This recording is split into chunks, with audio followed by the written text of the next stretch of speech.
안녕하세요. 안 읽어본 사람이 더 적을 것 같은 책 생떼쥐페리의 어린 왕자를 읽어보도록 할게요. 먼저 작가를 소개하겠습니다. 생떼쥐페리는 1900년 프랑스 리옹에서 태어났습니다. 4살 때 아버지가 사망했고 청소년기에 제1차 세계대전을 겪었습니다. 스트라스부르의 전투기 연대에서 군 복무를 하게 된 생떼쥐페리는 21살 때 조종사 자격증을 취득하고 제대 후 항공사에 취직을 했습니다.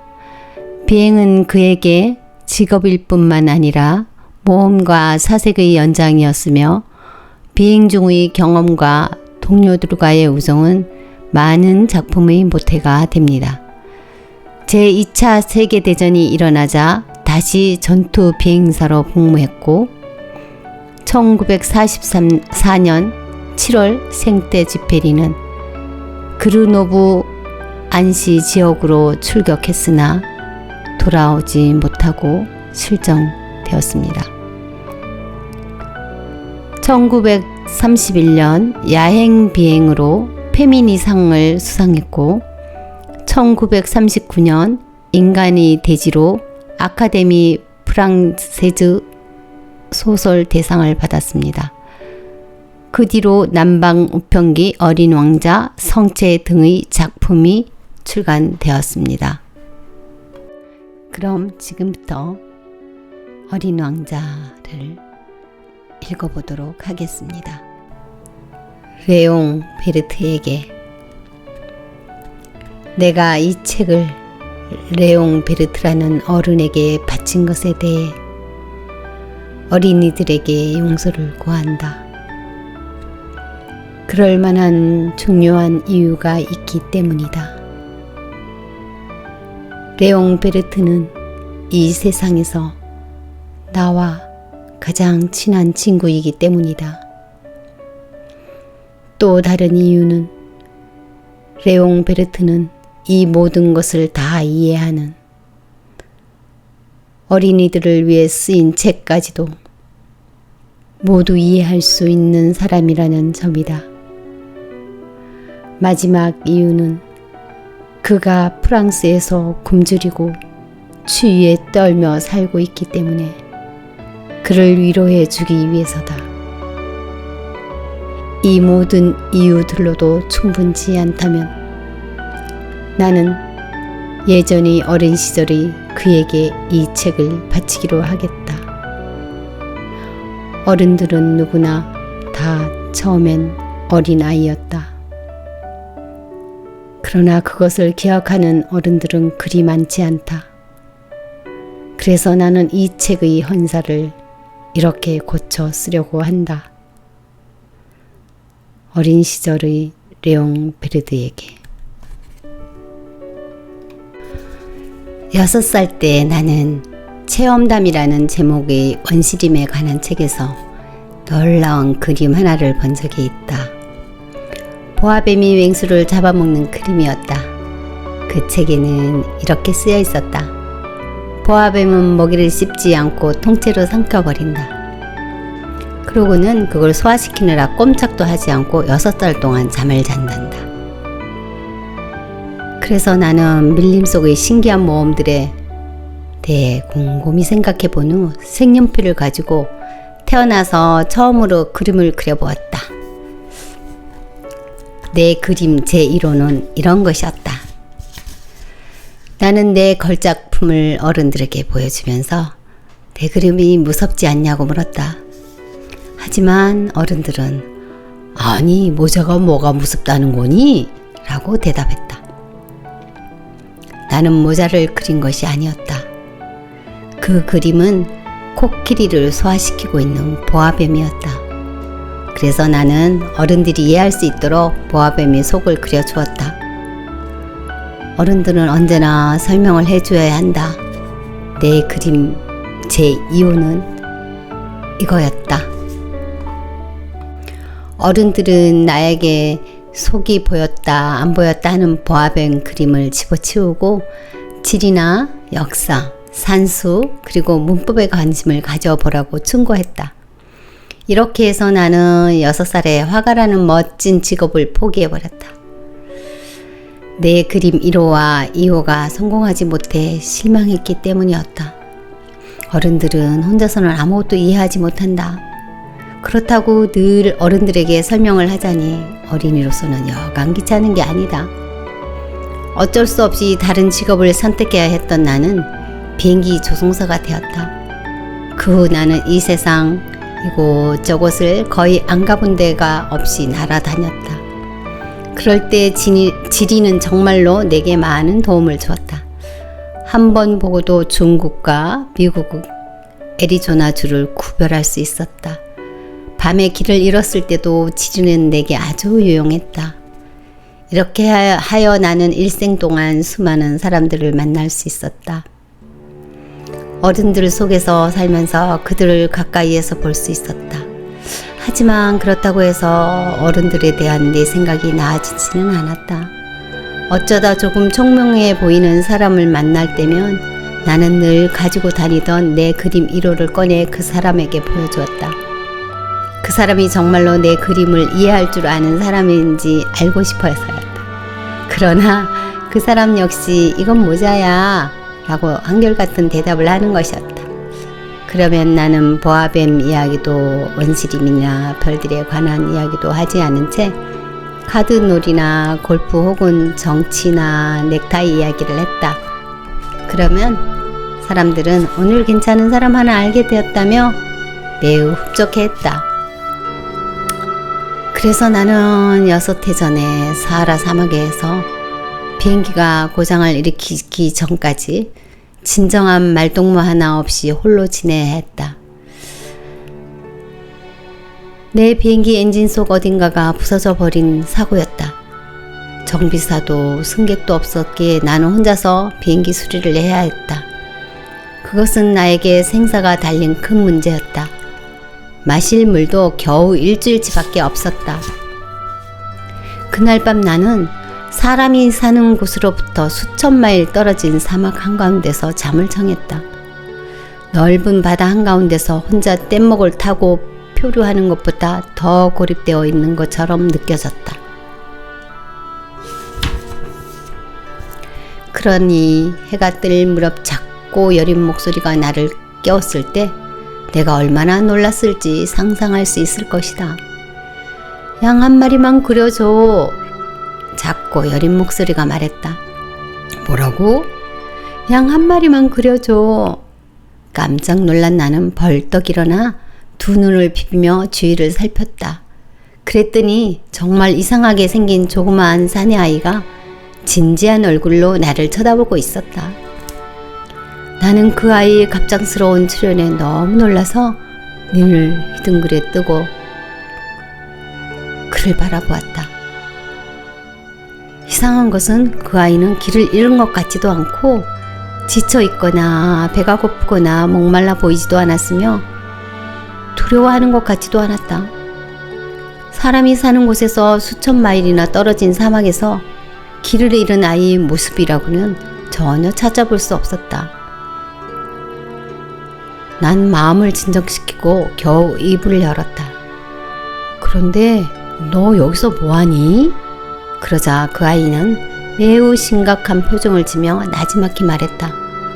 부탁이야. 양 한 마리만 그려줘. 너무도 기막힌 일을 만나 어리둥절해지면 누구나 거기에 순수히 따르게 마련이다. 사람이 사는 곳으로부터 수천 마일이나 떨어진 곳에서 언제 죽을지도 모르는데 양을 그려달라니 참 어이가 없었지만 나는 주머니에서 종이 한 장과 만년필을 꺼냈다. 그러나 내가 공부한 것은 지리, 역사, 산수, 문법이라는 생각이 들자 나는 기분이 좀 이상해서 그 아이에게 그림을 그릴 줄 모른다고 말했다. 그러자 괜찮아. 양 한 마리만 그려줘. 라고 말하는 것이었다. 양을 한 번도 그려본 적이 없던 나는 내가 그릴 줄 아는 단 2가지 그림 중 속이 안 보이는 보아뱀 그림을 그려서 그에게 보여주었다. 그러자 그림을 본 아이는 이렇게 소리쳤다. 아니야. 코끼리를 삼킨 보아뱀은 싫어. 보아뱀은 너무 위험하고 코끼리는 너무 거추장스럽단 말이야. 내가 사는 곳은 아주 조그맣거든. 나는 양이 필요해. 양을 그려줘. 깜짝 놀란 나는 다시 양을 그려주었다. 아이는 다시 내 그림을 보더니 싫어. 이 양은 벌써 병들었는걸. 다른 걸로 하나 그려줘. 하고 말했다. 나는 다시 그렸다. 그러자 아이는 이번에는 찡긋 웃으며 너그럽게 말했다. 이건 양이 아니라 염소잖아. 잘 봐. 뿔이 있잖아. 그래서 나는 양을 다시 그렸다. 그러나 이 그림 역시 퇴짜를 맞고 말았다. 이건 너무 늙었어. 나는 오래 살 수 있는 양이 필요해. 비행기 수리를 서둘러야 했던 나는 더는 참지 못하고 아부넉기나 쓱쓱 그림을 그려놓고는 한마디 툭 던졌다. 이건 상자야. 내가 원하는 양은 이 속에 있어. 그러자 놀랍게도 얼굴이 환하게 밝아지는 것이 아닌가? 그래, 바로 이거야. 내가 정말 갖고 싶었던 거야. 그런데 이 양에게 풀을 많이 줘야 할까? 그건 왜 묻니? 내가 사는 곳은 아주 작아서. 괜찮을 거야. 이건 아주 작은 새끼 양이니까. 아이는 고개를 숙여 그림을 자세히 들여다보더니 이렇게 말했다. 뭐? 그렇게 작지도 않은걸. 어머, 잠들었네. 이렇게 해서 나는 어린 왕자를 알게 되었다. 그가 어디서 왔는지 알기까지는 오랜 시간이 걸렸다. 어린 왕자는 나에게 많은 질문을 했지만 내가 묻는 말은 조금도 귀담아 듣지 않았다. 내가 차츰차츰 그에 대해 알 수 있었던 것은 그가 우연히 들려준 이야기를 통해서였다. 어린 왕자는 내 비행기를 바라보며 말했다. 이 물건은 뭐야? 그건 물건이 아니야. 하늘을 날아다니는 비행기라는 거야. 내 비행기지. 내가 날아다닌다는 것을 그에게 알리면서 나는 기분이 우쭐해졌다. 그런데 내 말을 듣고 난 어린 왕자는 이렇게 소리쳤다. 뭐라고? 그렇다면 아저씨가 하늘에서 떨어졌다는 거야? 그래. 나는 조용히 대답했다. 야, 그거 참 재밌네. 어린 왕자가 깔깔거리며 웃어대는 바람에 나는 기분이 몹시 상했다. 나는 남들이 내 불행을 진지하게 생각해 주기를 바라는 편이었다. 그는 또 말했다. 그럼 아저씨도 하늘에서 왔단 말이야? 어느 별에서 왔어? 문득 이 신비로운 존재를 이해하는데 한 줄기 빛이 비치는 걸 느꼈다. 나는 급한 마음에 그럼 넌 다른 별에서 왔니? 그러나 어린 왕자는 대답은 하지 않고 내 비행기를 바라보며 가만히 고개를 끄덕였다. 맞아. 저걸 타고서 그렇게 멀리 올 수는 없을 거야. 그러더니 한참 동안 뭔가 곰곰이 생각을 하더니 주머니에서 내가 그려준 양을 꺼내 무슨 보분이라 되는 듯 들여다보았다. 다른 별에 대해 언급한 후 더는 얘기를 하지 않으니 내 궁금증은 점점 깊어만 갔다. 나는 좀 더 자세히 알아보려 애를 썼다. 얘야, 너는 어디서 왔니? 내가 사는 곳이란 도대체 어디니? 내가 그려준 양을 어디로 데려가려는 거지? 어린 왕자는 잠시 생각에 잠기더니 말했다. 아저씨가 준 이 상자 말이야? 밤이 되면 집으로 쓸 수 있으니까 좋은 것 같아. 그렇고 말고 또 내가 얌전하게 있으면 낮 동안 양을 메어둘 고삐와 말뚝도 그려줄게. 그러나 이 제안이 어린 왕자의 마음에 들지 않은 듯 했다. 양을 매둔다고? 참 이상한 생각이네.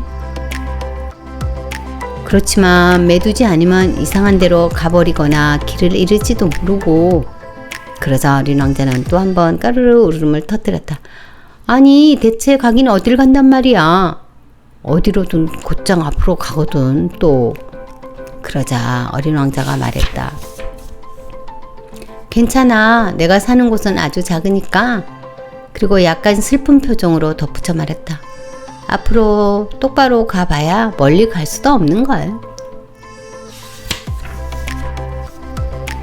이렇게 나는 또 한 가지 매우 중요한 사실을 알게 되었다.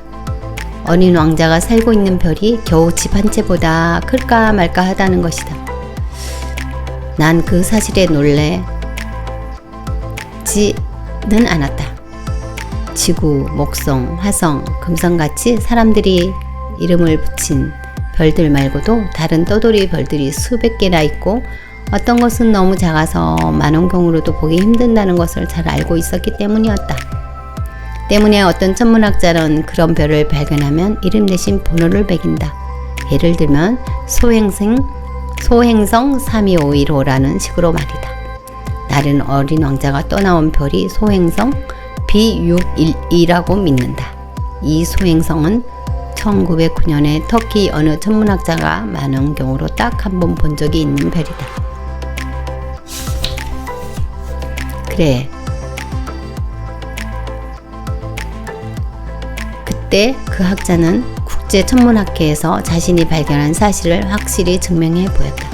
그러나 그 학자가 입었던 옷 때문에 어느 누구도 학자의 말을 믿지 않았다. 어른들이란 언제나 이런 식이다. 그런데 그 후 터키 어떤 독재자가 국민들에게 양복 입기를 명했고 그것을 거역하는 자는 사형에 처한다고 하였다. 그 천문학자는 1920년에 양복을 입고 다시 자신이 주장을 증명해 보였고 이번에는 모두 그 학자의 말을 믿었다. 이 일은 소행성 B612호의 명성을 위해서는 매우 다행스러운 일이었다. 내가 소행성 B612호에 대해 이렇게 번호를 붙이며 자세히 이야기하는 건 모두 어른들 때문이다. 어른들은 숫자를 좋아한다. 만약 어른들에게 새로 사귄 친구 얘기를 하면 어른들은 중요한 것에 대해서 묻지 않는다. 그 친구의 목소리는 어떠니? 무슨 노래를 좋아하니? 그 친구도 나비를 수집하니? 이렇게 묻는 일은 절대로 없다. 그 애는 몇 살이지? 형제는 몇 명이니? 몸무게는? 아버지의 습은 얼마지? 라고 묻는다. 그리고는 그걸로 그 친구가 어떤 사람인지 알 수 있다고 생각한다. 만약 어른들에게 창틀에는 제라늄 화분이 있고 지붕에는 비둘기가 앉아있는 아주 멋진 장밋빛 벽돌집을 보았어요 라고 말하면 어른들은 그 집을 머릿속에 떠올리지 못한다. 저는 오늘 10만 프랑짜리 집을 보았어요 라고 말해야 와 정말 멋지네 라고 외친다. 어른들에게 어린 왕자는 무척 귀엽고 해맑게 웃었고 또 양 한 마리를 갖고 싶어 했고 누군가가 양을 갖고 싶어 한다면 그건 어린 왕자가 있다는 거예요 라고 말하면 어른들은 어깨를 으쓱거리며 우리를 어린아이 취급할 것이다. 그러나 어린 왕자가 떠나온 별은 소행성 B612호예요 라고 말하면 어른들은 우리 말을 믿으며 쓸데없는 질문은 귀찮게 굴지도 않을 것이다. 어른들이란 다 그렇다. 하지만 어른들을 나쁘게 생각해서는 안 된다. 아이들은 어른들을 너그럽게 대해야 한다. 물론 인생을 이해할 줄 아는 우리들은 숫자 같은 건 신경 쓰지 않는다. 나는 어린 왕자가 살던 별과 여행 등에 대해서 매일 조금씩 알게 되었다. 그가 무심결에 한 말들을 통해 조금씩 이해하게 된 것이다. 사흘째 되던 날 바오밥 나무의 이야기도 그렇게 알게 되었다. 이번에도 역시 양 덕분이었다. 그는 매우 걱정스러운 표정으로 불쑥 물어왔다. 양이 작은 나무를 먹는다는 게 정말이야? 정말이야. 아, 다행이다. 그 사실이 왜 그렇게 중요한지 알 수 없었다. 어린 왕자는 말을 이었다. 그러면 바오밥 나무도 먹겠네? 나는 어린 왕자에게 바오밥 나무는 작은 나무가 아니라 성당만큼이나 커서 한때의 코끼리를 데리고 온다 해도 바오밥 나무 꼭대기에 닿지 못할 거라고 알려주었다. 코끼리 떼라는 말에 어린 왕자는 웃으면서 말했다. 그럼 코끼리들을 차곡차곡 포개 놓아야겠네. 그리고는 영리하게 이런 말을 했다. 바오밥 나무도 어른이 되기 전에는 작은 싹이었을 거야. 그렇지. 그런데 왜 양이 바오밥 나무를 먹어야 한다는 거니? 아이 참. 어린 왕자는 말할 필요도 없다는 듯이 대답했다.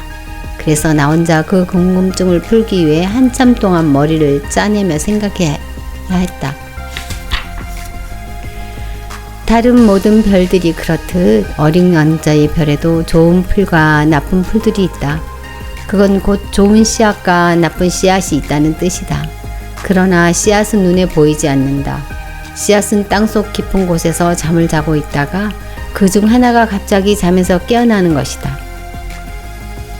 그러면 씨앗은 먼저 기지개를 켠 다음 순하고 귀여운 어린 새싹 하나를 태양을 향해 쏙 내민다. 그게 만약 무나 장미 싹이라면 제 맘껏 자라게 내버려 두어도 좋다. 그렇지만 나쁜 식물이 싹이라면 눈에 보이는 즉시 뽑아버려야 한다. 그런데 어린 왕자의 별에는 무시무시한 씨앗들이 있는데 바로 바오밥 나무 씨앗들이다. 그 별에는 온통 바오밥 나무 씨앗 투성이다. 이 바오밥 나무는 제때 뽑지 않으면 손을 쓸 수가 없게 된다. 그렇게 되면 바오밥 나무는 별을 엉망으로 만들어 버린다.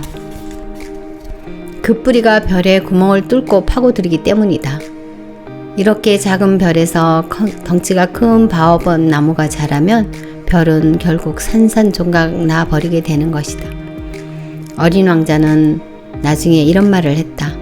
그건 생활 습관의 문제야. 아침에 일어나 세수를 하고 나면 별도 정성스럽게 단장을 해줘야 해. 장미와 바오밥 나무를 구분할 수 있게 되면 그 즉시 뽑아야 해. 바오밥 나무는 어렸을 때는 장미와 아주 비슷하게 생겼거든. 이거는 귀찮은 일이긴 하지만 그렇게 어렵지는 않아. 어느 날 어린 왕자는 지구에 사는 어린이들이 잘 이해할 수 있도록 바오밥 나무 그림 한 장을 그려달라고 했다. 언젠가 어린이들이 여행을 하게 될 때 그 그림이 도움이 될 거야. 할 일을 미루어도 괜찮을 때도 있지만 바오밥 나무 뽑는 일을 미뤘다간 큰일 나.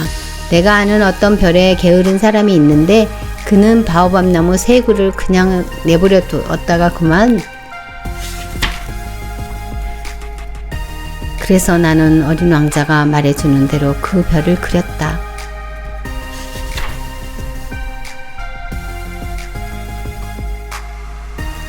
이렇게 해서 나는 어린 왕자의 소박하고 쓸쓸한 삶을 조금씩 알게 되었다.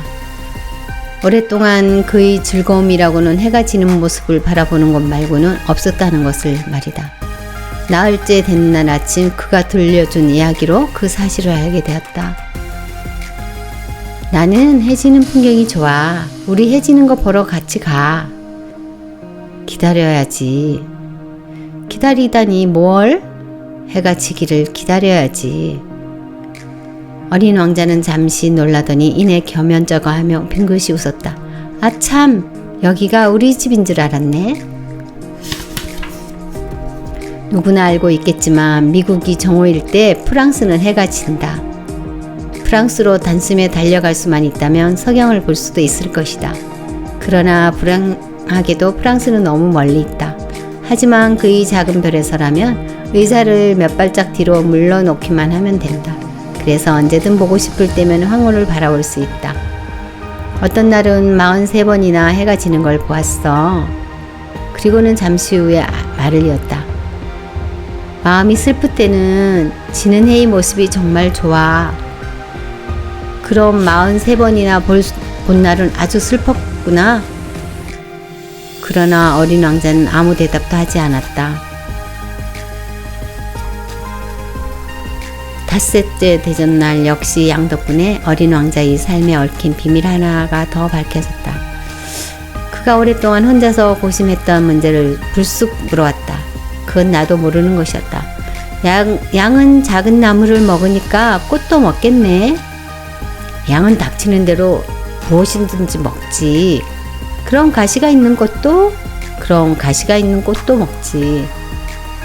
그러면 가시는 꽃에게 어떤 소용이 있지?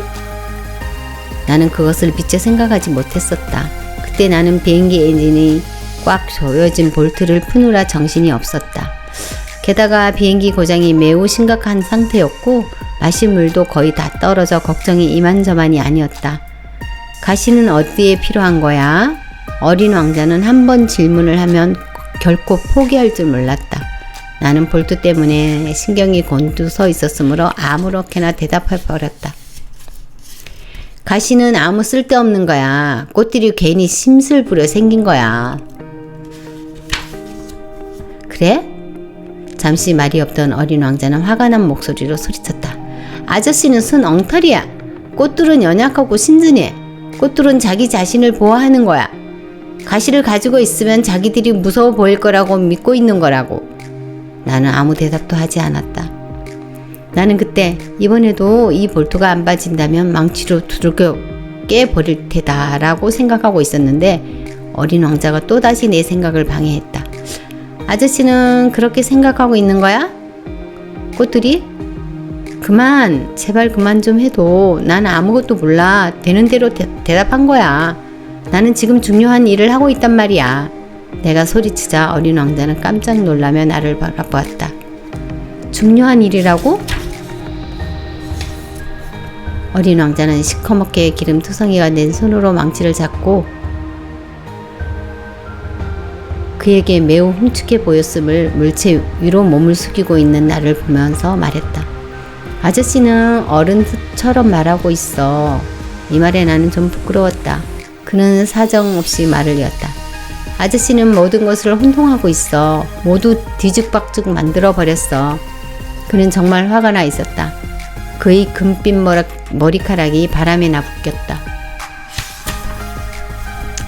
내가 아는 어느 별에 얼굴이 시뻘건 어린이 살고 있었어. 그는 꽃향기를 맡아본 일도 없고 별을 본 일도 없고 누구를 사랑해 본 적도 없어. 그가 하는 것이라고는 계산하는 일뿐이야. 그래서 하루 종일 아저씨처럼 나는 중요한 일을 하는 사람이야. 나는 중요한 사람이야 라고 중얼거려. 그래서 교만으로 가득 차 있지. 하지만 그는 사람이 아니야. 그는 버섯이야. 뭐라고? 버섯이란 말이야. 어린 왕자는 얼마나 화가 났는지 얼굴이 하얗게 변해 있었다.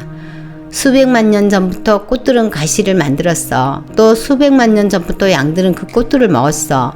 그런데도 꽃들이 왜 그렇게 힘들이며 가시를 만드는지 이해하는 게 중요한 일이 아니라고? 양들과 꽃들이 전쟁이 중요한 게 아니란 말이야? 그게 얼굴이 붉은 뚱뚱한 아저씨가 하는 계산보다 더 중요하지 않단 말이야?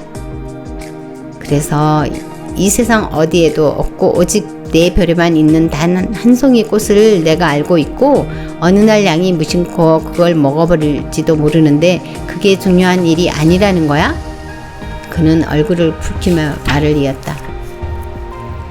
누가 수백만 개의 별들 중에서 하나밖에 없는 어떤 꽃을 사랑하고 있는 사람이 있다면 그 사람은 그 별들을 바라보는 것만으로도 행복할 거야. 그 사람은 저 별들 어딘가에 내 꽃이 있겠지라고 생각할 거야. 그런데 만약 양이 그 꽃을 먹어버리면 그 사람에게는 저 별들이 갑자기 사라져 버리는 거나 마찬가지야. 그런데도 그게 중요하지 않다는 거야?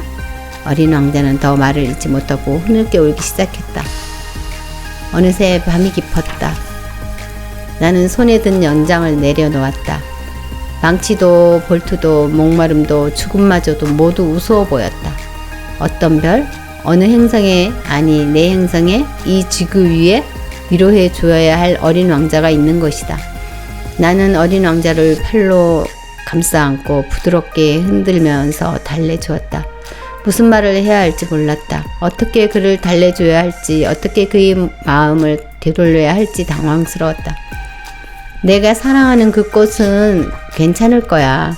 내가 양의 입에 씌울 입마개를 그려줄게. 내 꽃에게는 울타리를 그려주고 또 눈물이 나라는 참으로 신비로운 것이다. 나는 곧 그 꽃에 대해 더 자세히 알게 되었다. 오래전부터 어린 왕자의 별에는 꽃잎이 한 겹만 있는 아주 소박한 꽃들이 있었다. 그 꽃들은 자리도 별로 차지하지 않고 어린 왕자를 귀찮게 하지도 않았다.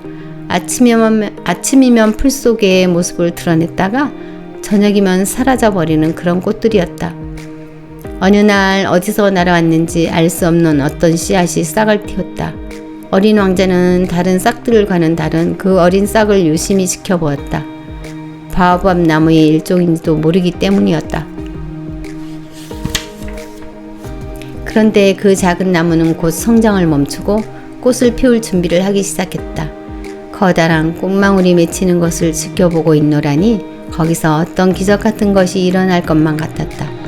그러나 그 꽃은 초록색 꽃빵 속에 숨어 자기 고운 모습을 준비하는 데 여념이 없었다.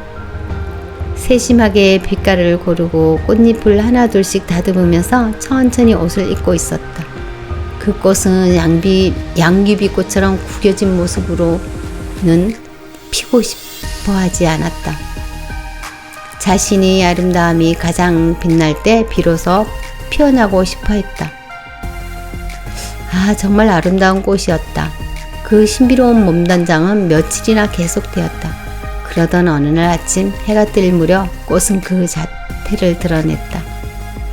그런데 그렇게도 요란하게 치장을 한 꽃이건만 하품을 하며 말을 했다. 이제야 겨우 잠이 깼네. 미안해요. 내 모습이 엉망이었죠? 어린 왕자는 감탄을 했다. 정말 아름다워요. 그렇죠? 나는 해와 같은 시간에 태어났답니다. 해와 같은 시간에 태어났답니다. 꽃이 살며시 대답했다. 어린 왕자는 그 꽃이 겸손하지 않다는 것을 알 수 있었다. 그러나 사람의 마음을 설레게 하는 꽃이었다. 잠시 후 꽃이 말했다. 이제 곧 아침 식사 시간이죠? 제 식사도 좀 생각해 주시겠어요? 어린 왕자는 잠시 당황했지만 물부기를 가져와서 꽃에게 신선한 물로 식사 대접을 했다. 이후 이 꽃은 까다로운 허영심으로 어린 왕자를 괴롭히기 시작했다. 어떤 날은 자기가 가진 4개의 가시에 대해 이야기하다가 어린 왕자에게 이런 말을 했다. 호랑이들에게 발톱을 세우고 오겠으면 오라고 해요.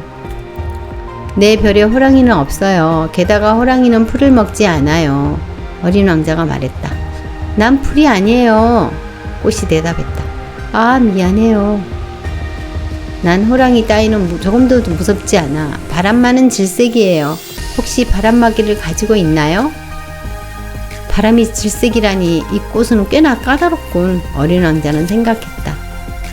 저녁에는 내게 유리 덮개를 좀 씌워주세요. 당신이 사는 이곳은 너무 추워요.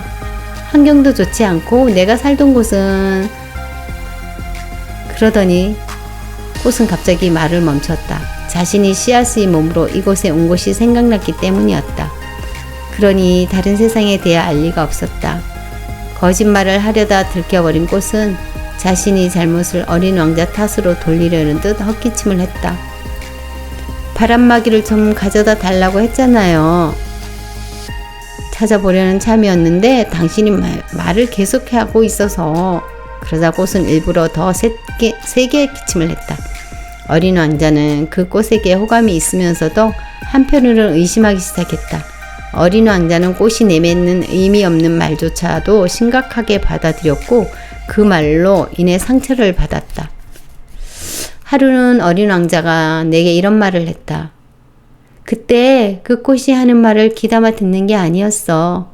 꽃의 말은 절대로 들으면 안 돼. 바라보며 향기만 맡아야 해.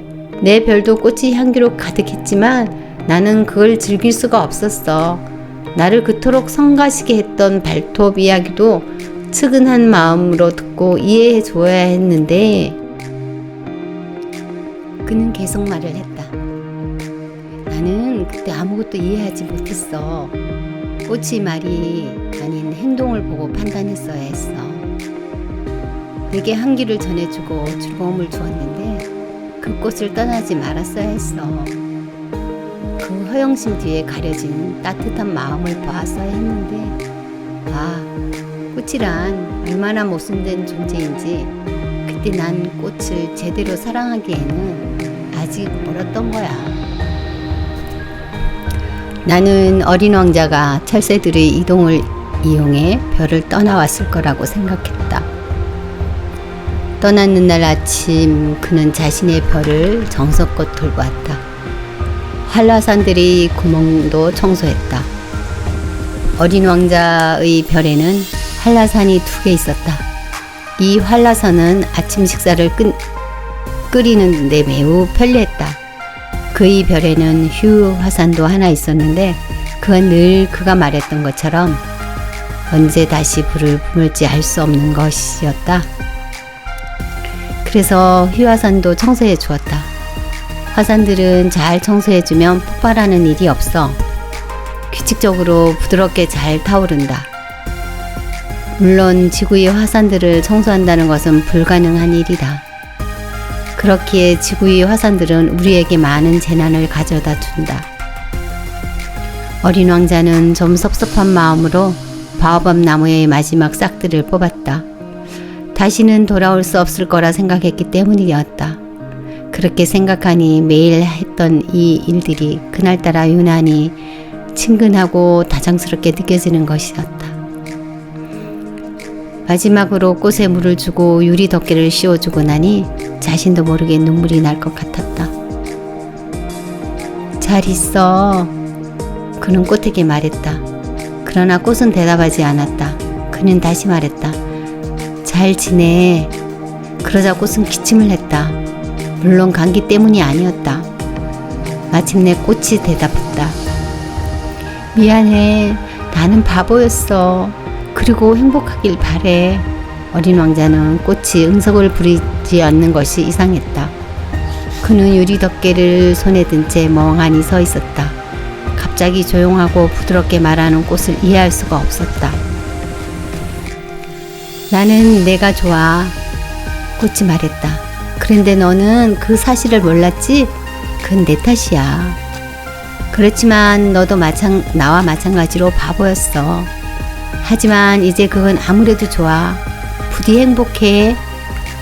그 유리 덮개는 내려놔. 이젠 필요 없어. 하지만 바람이 불면 괜찮아. 난 그렇게 약하지 않아. 시원한 바람은 오히려 몸에 좋을 거야. 나는 꽃이잖아. 그래도 벌레들이 나비를 만나려면 벌레 2-3마리쯤이야 견뎌야지 뭐. 나비는 무척 예쁘다며? 나비 말고 또 누가 나를 찾아주겠어. 너는 이제 곧 떠날 테고 짐승들은 걱정 안 해. 나도 내 발톱이 있거든. 그러면서 꽃은 천진난만하게 가시 4개를 보여주었다. 그리고는 말을 이었다. 그렇게 우물쭈물하고 있지 마. 신경질나. 떠나려면 빨리 떠나. 꽃은 자기가 우는 모습을 어린 왕자에게 보이고 싶지 않았던 것이다. 그만큼 자존심이 강한 꽃이었다. 어린 왕자는 소행선 325호, 326, 327, 328, 329 그리고 330호가 있는 근처를 여행하고 있었다. 그는 일거리도 찾고 경험도 쌓을 겸 우선 그 별들을 둘러보기로 했다. 첫 번째 별에는 왕이 살고 있었다. 왕은 붉은 비스의 옷감과 흰 담비, 모피로 된 옷을 입고서 매우 검소하지만 위험 있는 옥자에 앉아 있었다. 아, 신하가 한 명 오는구나. 왕은 어린 왕자를 보며 소리쳤다. 어린 왕자는 이상한 생각이 들었다. 아니, 나를 한 번도 본 적이 없으면서 어떻게 내가 누군지 알지? 왕들에게 세상이란 매우 간단한 것을 어린 왕자는 알지 못했다. 즉 모든 사람이 신하인 것이다. 짐이 너를 잘 볼 수 있도록 가까이 오너라. 왕은 자신에게 신하가 생긴 것이 매우 기분 좋듯 말했다. 어린 왕자는 앉을 자리를 찾았으나 별 전체가 모피로 된 호화스러운 망토로 뒤덮여 있었다. 어린 왕자는 오래 서 있어 피곤했던 터라 하품이 나왔다. 그러자 왕이 말했다. 왕 앞에서 하품을 하다니 무례하구나. 짐은 하품을 그만오라. 어리둥절해진 어린 왕자가 대답했다. 하지만 하품을 참을 수가 없는걸요. 오랫동안 여행한 데다 잠도 제대로 못 잤어요. 왕이 말했다. 그러면 내게 하품을 하도록 명하노라. 하품하는 것을 본 지도 오래됐구나. 곧 참 신기한 모습이로다. 자, 한 번 더 하품을 해보거라. 이것은 명령이니라. 어린 왕자는 얼굴을 붉히며 말했다. 그렇게 말씀하시니 겁이 나서 하품이 나오질 않아요. 그러자 왕이 다시 말했다. 그러면 짐은 다시 명하노니 어떤 때는 하품을 하고 어떤 때는. 그리고 왕은 좀 화가 난 듯 뭐라고 혼자 중얼거렸다. 왕은 무엇보다 자기의 권위가 존중되기를 원했다. 왕은 자신이 내린 명령을 거역하는 것을 용서할 수 없었다. 그는 전제군주였던 것이다. 하지만 그는 좋은 사람이어서 사리에 맞지 않는 명령을 내리지는 않았다. 그는 이런 말을 자주 했다. 만약 짐이 어떤 장군에게 물새로 변하라고 명하여 장군이 그 명령에 불복종한다면 그것은 장군의 잘못이 아니라 짐의 잘못이다. 저 좀 앉아도 될까요? 어린 왕자가 조심스럽게 물었다. 그대에게 앉기를 명하노라. 이렇게 대답하며 왕은 그 화려한 망토 자락을 점잖게 걷어 올렸다. 그러나 어린 왕자는 의아했다. 별이 이렇게 작은데 대체 뭘 다스린다는 걸까? 전하, 여쭈어볼 것이 있습니다. 그러자 왕이 얼른 대답했다. 그대에게 명하노니 질문을 하라. 전하는 무엇을 다스리십니까? 모든 것을 다스린단다. 왕은 매우 간단하게 대답했다. 모든 것을요? 그러자 왕은 손을 들어 자기 별과 다른 별들을 가리켰다. 이 모든 것을? 그는 전제 군주였을 뿐 아니라 우주의 군주이기도 했다. 그럼 모든 별들이 전하에게 복종하나요? 물론이지. 짐은 명령에 불복종하는 것을 용서치 않느니라. 어린 왕자는 굉장한 권력에 경탄했다. 만약 자신도 그런 힘이 있다면 의자를 뒤로 당기지 않고서도 하루에 44번뿐 아니라 72번 아니 100번 200번씩이라도 해지는 것을 볼 수 있을 텐데. 자신이 작은 별에 대한 추억이 떠오르니 어린 왕자는 잠시 슬퍼져 왕에게 용기를 내어 부탁했다. 전하, 저는 해가 지는 것을 보고 싶습니다. 제 부탁을 들어주세요. 해에게 지금 지도록 명령해 주세요. 그러자 왕이 대답했다. 만일 짐이 어떤 장군에게 나비처럼 이곳 저곳으로 달아나도록 명령하거나 희곡을 쓰라고 명하거나 물새로 변하라고 명령했는데 그것에 복종하지 않는다면 그것은 그의 잘못일까 아니면 짐의 잘못일까? 그것은 전하의 잘못이죠. 어린 왕자가 단호하게 대답했다. 그렇다. 사람에게는 각자 그 사람이 할 수 있는 일을 시켜야 하는 법이다. 권위는 올바른 이치를 바탕으로 한 것이어야 한다.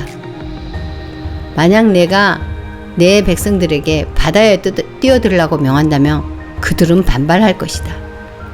짐이 복종을 요구할 권리가 있는 것은 짐의 명령이 이치에 맞는 까닭이니라. 그럼 제게 해가 지는 광경을 보여주시는 것은요? 한 번 한 질문은 절대 포기하지 않는 어린 왕자가 다시 말했다. 그래, 내게 해가 지는 것을 보여주겠다. 짐이 명령을 내리도록 하지. 그러나 조건이 갖춰질 때까지 기다려야 한다.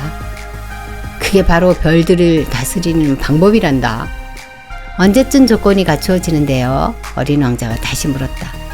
그러자 왕은 커다란 달력을 보면서 대답했다.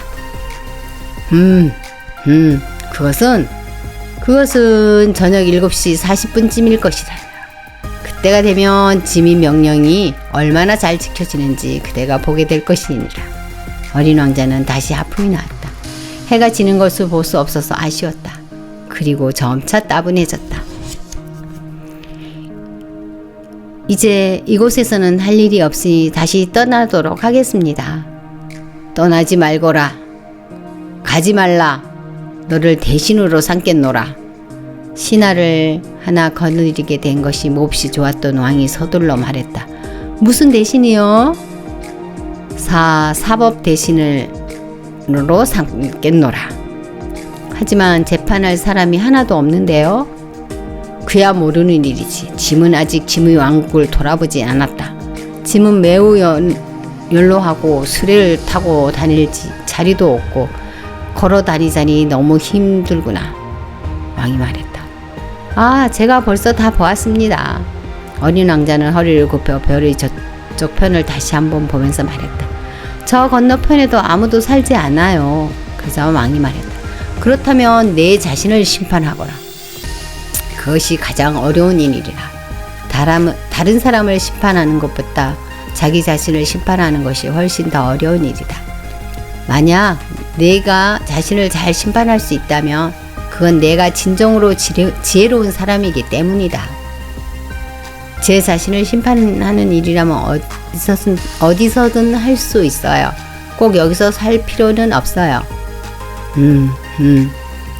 그렇다면 내 별 어딘가에 늙은 쥐 한 마리가 있는 것 같다. 밤마다 소리가 들리는구나. 그 쥐를 심판하거라.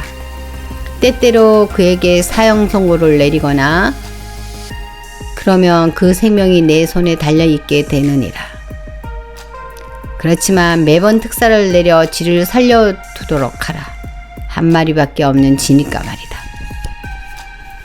저는 사형 선고를 내리는 일은 하고 싶지 않습니다. 떠나겠습니다. 가지 말라. 왕이 말했다. 어린 왕자는 떠날 준비를 이미 끝냈지만 늙은 왕의 마음을 아프게 하고 싶지 않았다.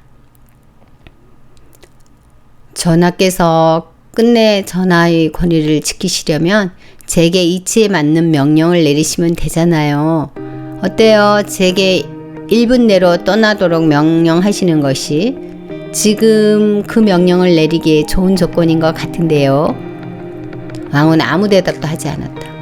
그래서 어린 왕자는 망설이다 한숨을 쉬며 길을 떠났다. 그러자 그의 등 뒤에서 왕이 황급히 외쳤다.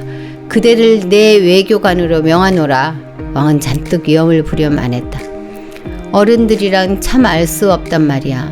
어린 왕자는 혼자 중얼거렸다. 두 번째 별에는 허영심으로 가득 찬 남자가 살고 있었다. 아, 저기 나를 찬양하는 사람이 찾아오는구나. 허영심 많은 남자가 어린 왕자를 보자마자 소리쳤다. 그 사람은 다른 모든 사람들이 모두 자기를 우러러본다고 생각했다. 안녕하세요. 아저씨 참 이상한 모자를 쓰고 있군요. 어린 왕자가 말했다. 이건 답례를 위한 모자야. 사람들이 내게 박수갈채를 보낼 때 그들에게 답례하는 거야. 그런데 불행히도 이리로 지나가는 사람이 아무도 없단 말이야. 그래요? 어린 왕자는 그의 말을 이해할 수 없었다. 두 손을 마주 두드려 보아라. 허영심 많은 남자가 왕자에게 말했다. 어린 왕자는 두 손을 마주 두드리니 그 사람은 모자를 들어올리며 점잖게 인사를 했다.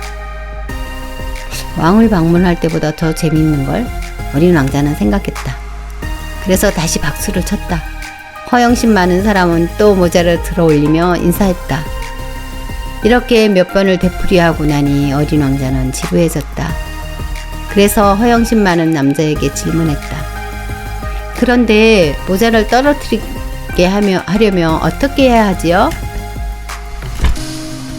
그러나 허영심 많은 남자에게는 그 말이 들리지 않았다. 그에게는 오직 자신을 칭찬하는 말만 들릴 뿐이었다.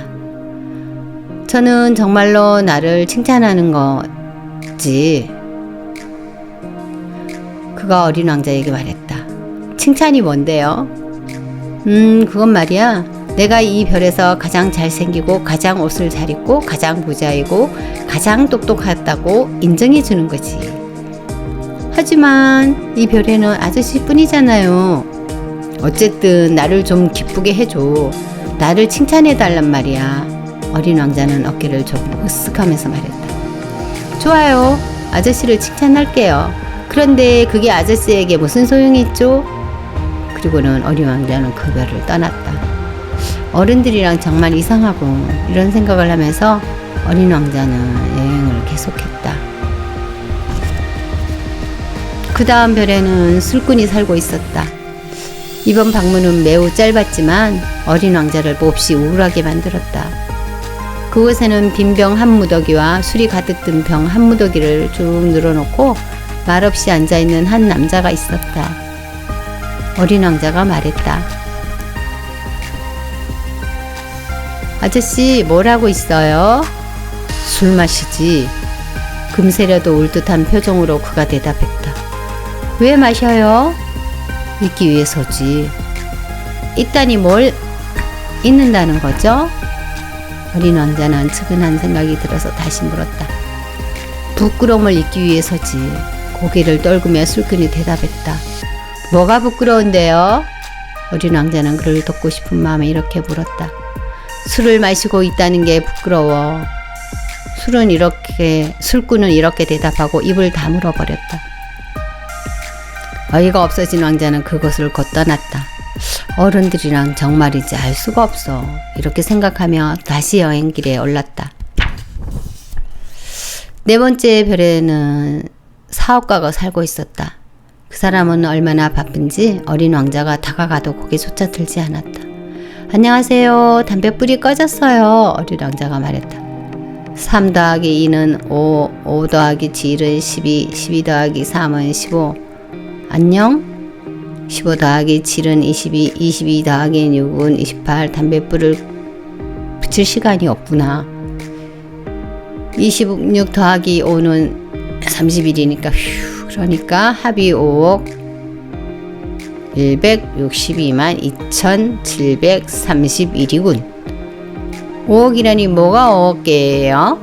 너 아직도 거기 있었니? 5억. 뭐가 뭔지 모르겠다. 너무 바빠서 나는 중요한 일을 하는 사람이야. 답답할 시간이 없어. 2 더하기 5는 7. 뭐가 5억 개란 거예요? 궁금한 것은 절대 포기하지 않는 어린 왕자가 그 사업가는 결국 고개를 들었다. 내가 이 별에서 54년간 살아오면서 내 일을 방해받은 적이 단 3번 있었지. 한 번은 24년 전에 어디서 날아왔는지 풍뎅이 한 마리가 붕붕거리는 바람에 내 계산이 4군데나 틀렸어. 두 번째는 11년 전이었는데 신경통이 심해졌기 때문이지 난 운동 부족이거든. 난 중요한 일을 하는 사람이라 산책할 시간이 없으니까. 그리고 세 번째는 바로 지금이야. 알았니? 가만히 있자. 5억 100만이랬지? 뭐가 5억 개라는 거예요? 사업가는 조용히 일하기는 틀렸다는 걸 깨닫고 이따금 하늘에 보이는 저 작은 것들이지. 파리? 아니야. 반짝반짝 빛나는 저것 말이야. 그럼 꿀벌? 아니, 게으름뱅이들을 멍하니 꿈에 젖게 하는 저 작은 것들 말이야. 그런데 나는 중요한 사람이거든. 공상에 잠길 시간이 없지. 별 말이에요? 그래, 별이야. 그런데 5억 개나 되는 별들을 도대체 어쩌려고요? 5억 162만 2731개야. 나는 중요한 일을 하고 또 정확한 사람이야. 그 별을 가지고 뭘 하는 건데요? 뭘 하기는 소유하는 거지. 별을 소유한다고요? 그래. 하지만 내가 전에 만난 어떤 왕은 소유하지 않아. 그는 다스릴 뿐이지. 그건 전혀 다른 거야. 그럼 별을 소유하는 게 아저씨에게 무슨 소용이 있어요? 부자가 되는 거지. 부자가 되는 게 무슨 소용이죠? 다른 별들이 발견하게 되면 그걸 또 살 수 있거든. 이 사람도 그 술꾼처럼 말하고 있군 라고 생각하면서 어린 왕자는 계속 물었다. 그런데 별들을 어떻게 소유하는데요? 별들이 누구지? 사업계는 화가 난 듯 물었다. 몰라요. 그 누구의 것도 아니죠. 그래. 그러니까 내 것이지. 내가 제일 먼저 별을 가질 생각을 했으니까. 그러면 아저씨 것이 된다고요? 물론이지. 임자 없는 금강석을 내가 발견했다면 그건 내 것이 되는 거야. 또 만약 내가 임자 없는 섬을 하나 발견했다면 그것 역시 내 것이란다. 내가 어떤 좋은 아이디어를 떠올렸다면 너는 그것으로 특허를 받는 거야. 그럼 그 생각은 내 소유가 되는 거란다. 마찬가지로 나보다 먼저 별들을 소유할 생각을 아무도 못했으니 별들은 내 소유가 되는 거야. 그건 그러네요. 그런데 그 별들을 가지고 어떻게 하려고요? 어린 왕자가 또 물었다.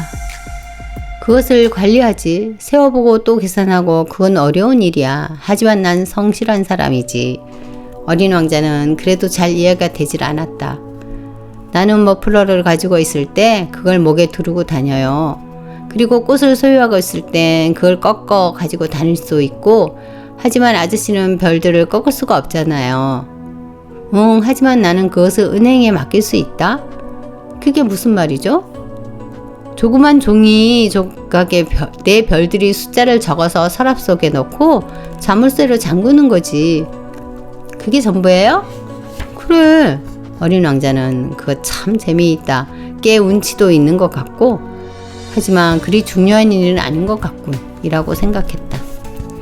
어린 왕자는 무엇이 중요한 일이냐에 대해 어른들과는 다른 생각을 하고 있었다. 어린 왕자가 말했다. 내 별에는 꽃이 한 송이 있는데 매일 물을 주죠. 그리고 화산도 3개나 가지고 있어서 일주일에 한 번씩 청소해줘요. 휴화산도 청소해주니까 모두 3개예요. 언제 불을 뿜을지 모르는 일이거든요. 내가 내 꽃과 활화산을 소유함으로써 그것들에게 유익함을 주죠. 그런데 아저씨는 별들에게 별로 도움이 되질 않는 것 같네요. 사업가는 뭔가 말하려 했지만 할 말이 없었다. 그래서 어린 왕자는 그것을 떠났다. 어른들은 정말 이상해 라고 생각하면서.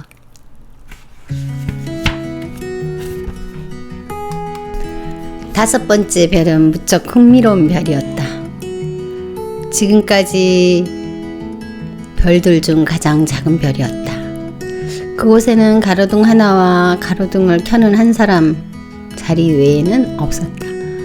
집도 없고 사람도 없는 별에 가로등과 그것들을 관리하는 사람이 무슨 소용이 있는지 어린 왕자는 이해할 수 없었다. 그러나 이런 생각을 했다. 이 사람도 어리석은 사람인지 몰라. 하지만 왕이나 허영심 많은 사람, 사업가, 술꾼보다는 훨씬 나아. 왜냐하면 적어도 그가 하는 일은 어떤 의미를 가지고 있잖아. 그가 가로등을 켠다는 것은 마치 별 한 개나 꽃 한 송이를 태어나게 하는 거나 마찬가지니까. 또 그걸 끄는 것은 꽃이나 별을 잠들게 하는 거고. 그러고 보니 참 아름다운 일이네. 아름다우니까 당연히 좋은 일이기도 하고. 어린 왕자는 가로등 켜는 사람에게 다가가 공손히 인사했다. 안녕하세요, 아저씨. 왜 방금 가로등을 껐어요? 안녕? 그건 명령이야. 가로등 켜는 사람이 대답했다. 명령이 뭐예요? 가로등을 끄는 거지. 잘 자. 그리고 그는 곧 가로등을 다시 켰다. 왜 또 켜요? 명령이야. 어린 왕자가 말했다. 무슨 말인지 모르겠어요. 알건 모르건 상관없어. 명령은 명령이니까. 잘 잤니? 라고 말하면서 그는 다시 가로등을 껐다. 그러면서 체크 무늬의 빨간색 손수건으로 이마에 흐르는 땀을 닦았다. 내 일은 정말 힘들어. 전에는 괜찮았어. 그런데 아침에 끄고 저녁에 켜기만 하면 되거든. 그래서 낮 시간에는 쉬고 밤 시간에는 잠을 잘 수 있었지. 그럼 그 후에 명령이 바뀌었나요? 명령이 바뀌지는 않았으니까 언제라는 거야. 별은 해마다 점점 빨리 도는데 명령은 그대로니까. 그래서 지금은 이 별이 1분에 한 번씩 회전해서 잠시도 쉴 틈이 없게 된 거야. 밤낮이 1분마다 찾아오니 이 1분에 한 번씩 켰다 껐다 해야 돼. 참 이상하네. 아저씨 별에서는 하루가 1분이라니.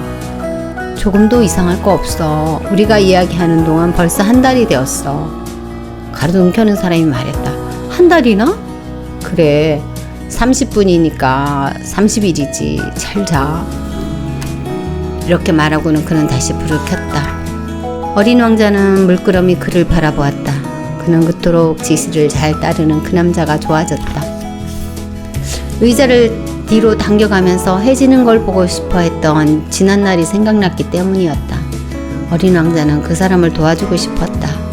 저 아저씨가 쉬고 싶을 때 쉴 수 있는 방법을 내가 알고 있어요. 난 항상 쉬고 싶단다. 어린 왕자는 말을 이었다. 아저씨 별은 작으니까 세 발짝만 움직이면 한 바퀴를 돌 수 있잖아요. 그러니까 언제든지 해를 볼 수 있게 천천히 걷기만 하면 돼요. 그럼 하루 해가 아저씨가 원하는 만큼 길어지는 거예요. 그건 내게 별로 도움이 안 돼. 내가 정말 하고 싶은 것은 잠을 자는 것이니까. 그러면 할 수 없네요. 어린 왕자가 말했다. 할 수 없지 뭐. 안녕, 잘 잤니? 이렇게 말하고 그는 다시 가로등을 켰다. 어린 왕자는 별을 떠나면서 이런 생각을 했다. 왕이나 허영심이 많은 사람, 또 술꾼이나 사업가 같은 사람들은 이 사람을 비웃을 거야. 하지만 내가 보기에는 이 사람이 가장 의미 있는 일을 하는 것 같아. 그건 저 사람만이 자기 자신이 아닌 다른 일에 열중하기 때문이지. 어린 왕자는 한숨을 내쉬면서 이런 생각도 했다. 내가 친구로 삼을 수 있는 사람은 저 사람밖에 없어. 그렇지만 그의 별은 너무 작은걸.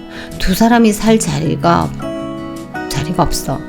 어린 왕자가 그 축복받은 별을 잊지 못하는 것은 그 별에서는 하루 24시간 동안 무려 1440번이나 해가 지는 것을 볼 수 있었기 때문이었다.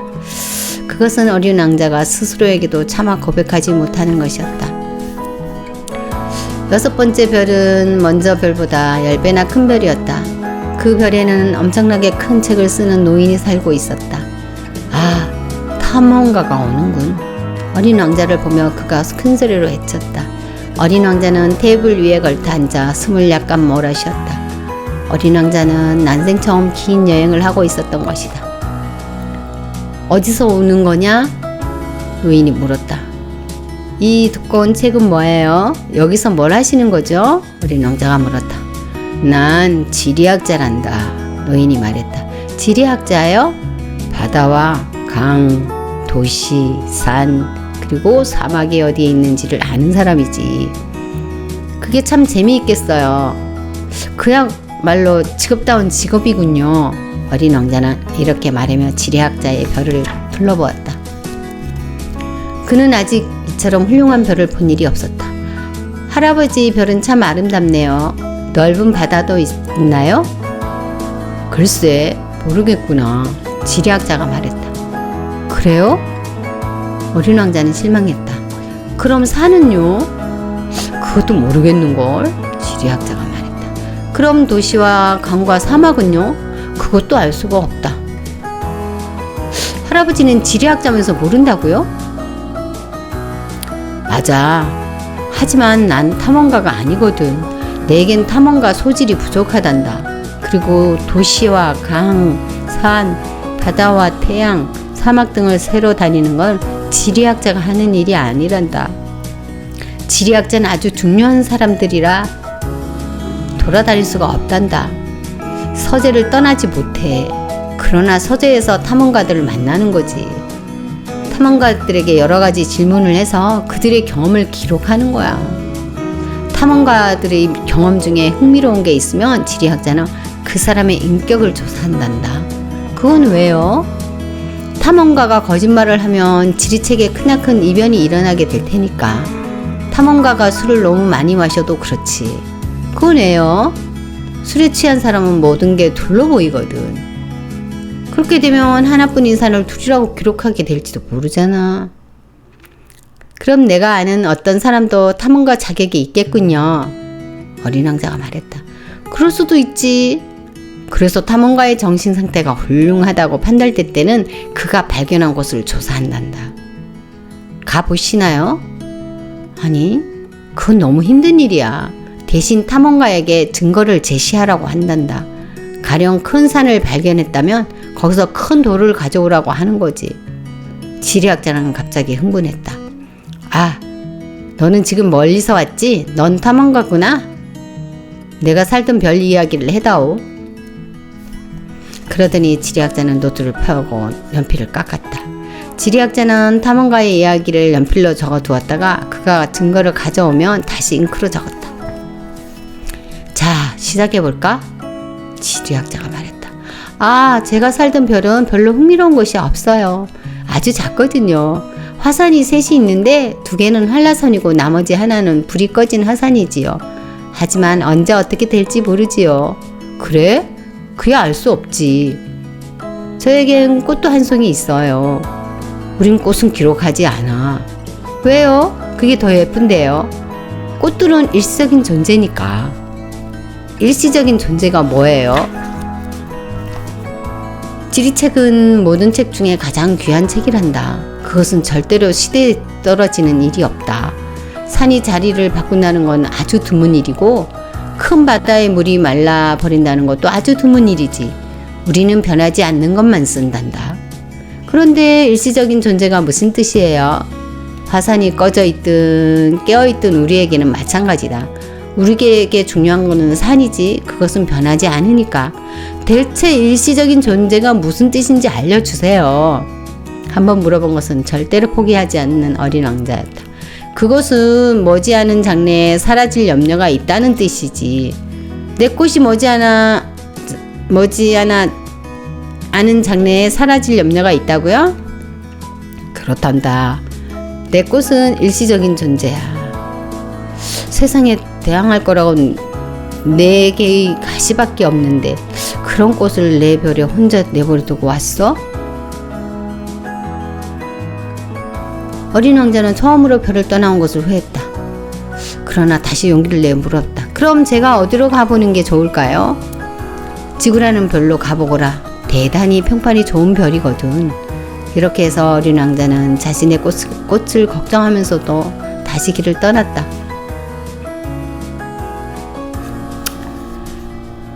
그렇게 해서 어린 왕자는 7번째 별인 지구에 도착했다.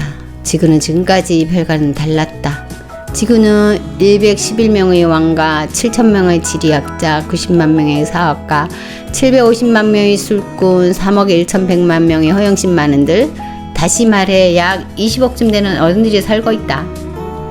전기가 발명되기 전까지 6대륙을 통틀어 46만 2,511명이나 되는 가로등 켜는 사람들을 두어야 했다는 이야기를 들으면 지구가 얼마나 큰지 짐작이 갈 것이다.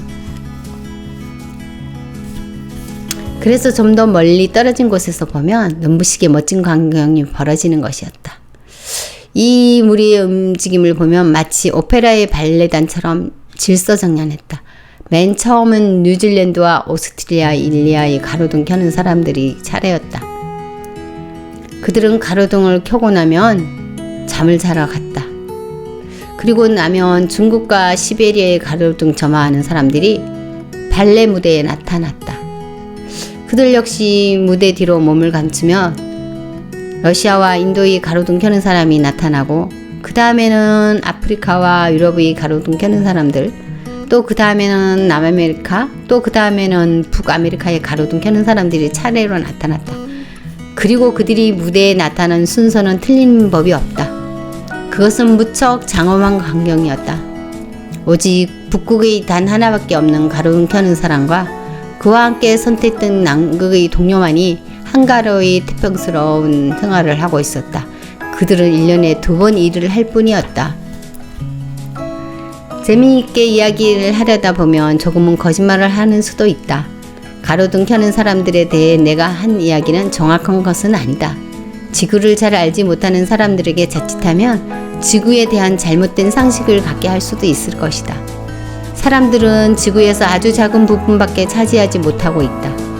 지구에 사는 25의 사람들이 서로 바짝바짝 붙어서 있는다면 서로 20마일 가로 20마일 세로가 20마일 가로 20마일의 광장만으로도 충분할 것이다. 이는 태평양의 아주 작은 섬 정도면 되는 것이다. 물론 이런 말들을 어른들은 믿지 않을 것이다. 그들은 자신들이 자리를 많이 차지하고 있다고 생각하기 때문이다. 어른들은 자신들이 바오밥 나무처럼 중요하다고 생각하고 있다. 그래서 어른들에게는 직접 계산을 해보라고 해야 한다. 그들은 숫자를 좋아하므로 이렇게 하면 만족해 할 것이다. 어린 왕자는 지구에 도착했지만 주위에 아무도 없다는 것이 이상했다. 혹 지구가 아닌 다른 별로 잘못 온 게 아닌가 하고 생각했다. 그때 모래 속에서 달빛 같은 고리가 서서히 움직이는 것이 보였다. 안녕? 어린 왕자가 말했다. 안녕? 뱀이 대답했다. 지금 내가 도착한 이 별이 무슨 별이지? 어린 왕자가 물었다. 지구야. 이 중에서 아프리카지? 뱀이 대답했다. 그래? 그럼 지구에는 사람이 아무도 없니? 여긴 사막이야. 사막에는 아무도 없어. 지구는 커다랗거든. 뱀이 말했다.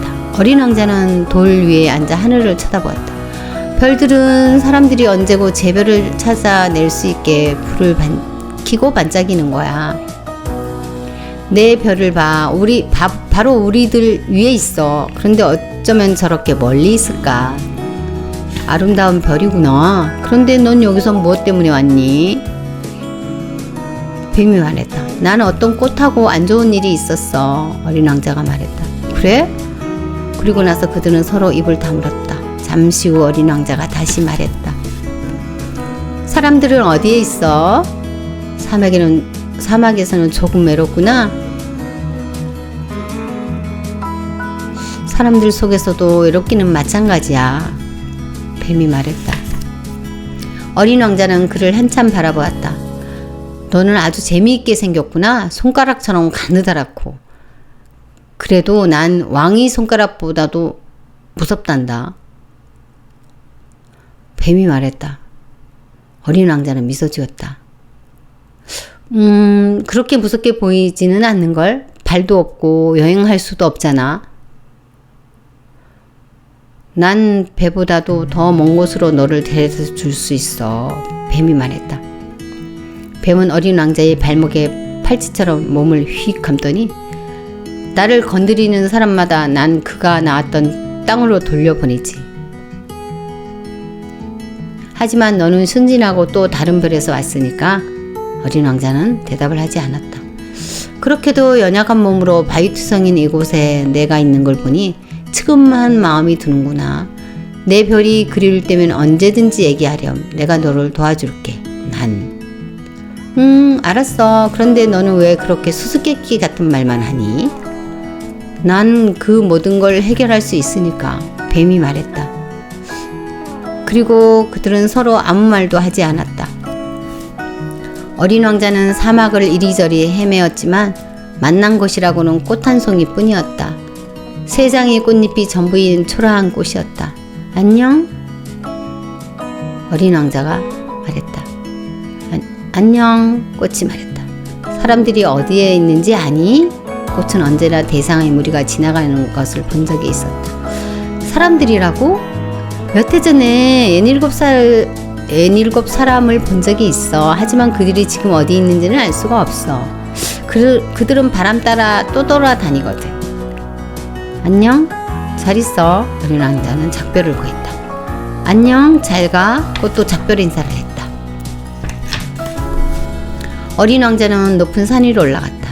지금까지 그가 보았던 산이라고는 그의 무릎 높이 3개의 화산이 고작이었다. 불 꺼진 화산은 의자로 사용하기도 했다. 이 산처럼 높은 곳에서는 이 별과 사람들을 모두 한눈에 볼 수 있겠지? 그러나 그의 눈에는 뾰족한 산봉우리만 보일 뿐이었다. 그는 혹시나 하는 마음에 안녕? 안녕? 안녕? 안녕? 메아리가 대답했다. 너는 누구니? 어린 왕자가 말했다. 너는 누구니? 너는 누구니? 너는 누구니? 메아리가 대답했다. 내 친구가 되어줘. 나는 외로워. 어린 왕자가 말했다. 나는 외로워. 나는 외로워. 나는 외로워. 메아리가 대답했다. 참 이상한 별이군. 메마르고 뾰족뾰족하고 험하고 게다가 사람들은 상상력도 없이 남이 하는 말만 되풀이하고 내 별에 있는 그곳은 언제나 나에게 먼저 말을 걸어왔는데 내 친구가 되어줘. 나는 외로워. 어린 왕자가 말했다. 나는 외로워. 나는 외로워. 나는 외로워. 메아리가 대답했다. 어린 왕자는 오랫동안 모래와 바위와 눈 위를 헤맨 끝에 드디어 길을 하나 발견했다. 길은 언제나 사람들이 있는 곳으로 통하기 마련이다. 안녕, 어린 왕자가 말했다. 그곳은 장미꽃이 만발한 정원이었다. 안녕, 장미꽃들이 말했다. 어린 왕자가 장미꽃들을 보니 모두 자기 별이 꽃과 비슷해 보였다. 너희들은 누구니? 깜짝 놀란 어린 왕자가 그들에게 물었다. 우리는 장미꽃이야. 그러자 어린 왕자는 순간 자신이 불행하다고 느꼈다. 그의 꽃은 어린 왕자에게 이 세상에 자기와 같은 꽃은 자신 하나뿐이라고 믿었기 때문이다. 그런데 지금 이곳 정원만 해도 똑같은 꽃들이 5,000송이도 넘게 피어 있으니 말이다. 내 꽃이 이걸 보면 몹시 상심할 거야. 어린 왕자는 생각했다. 창피한 모습을 보이기 싫어 기침을 심하게 해대며 죽을 것 같은 모습을 보이겠지? 그럼 난 간호해주는 척 하지 않을 수 없을 거야. 그렇지 않으면 내게 죄책감을 주려고 정말로 죽어버릴지도 몰라.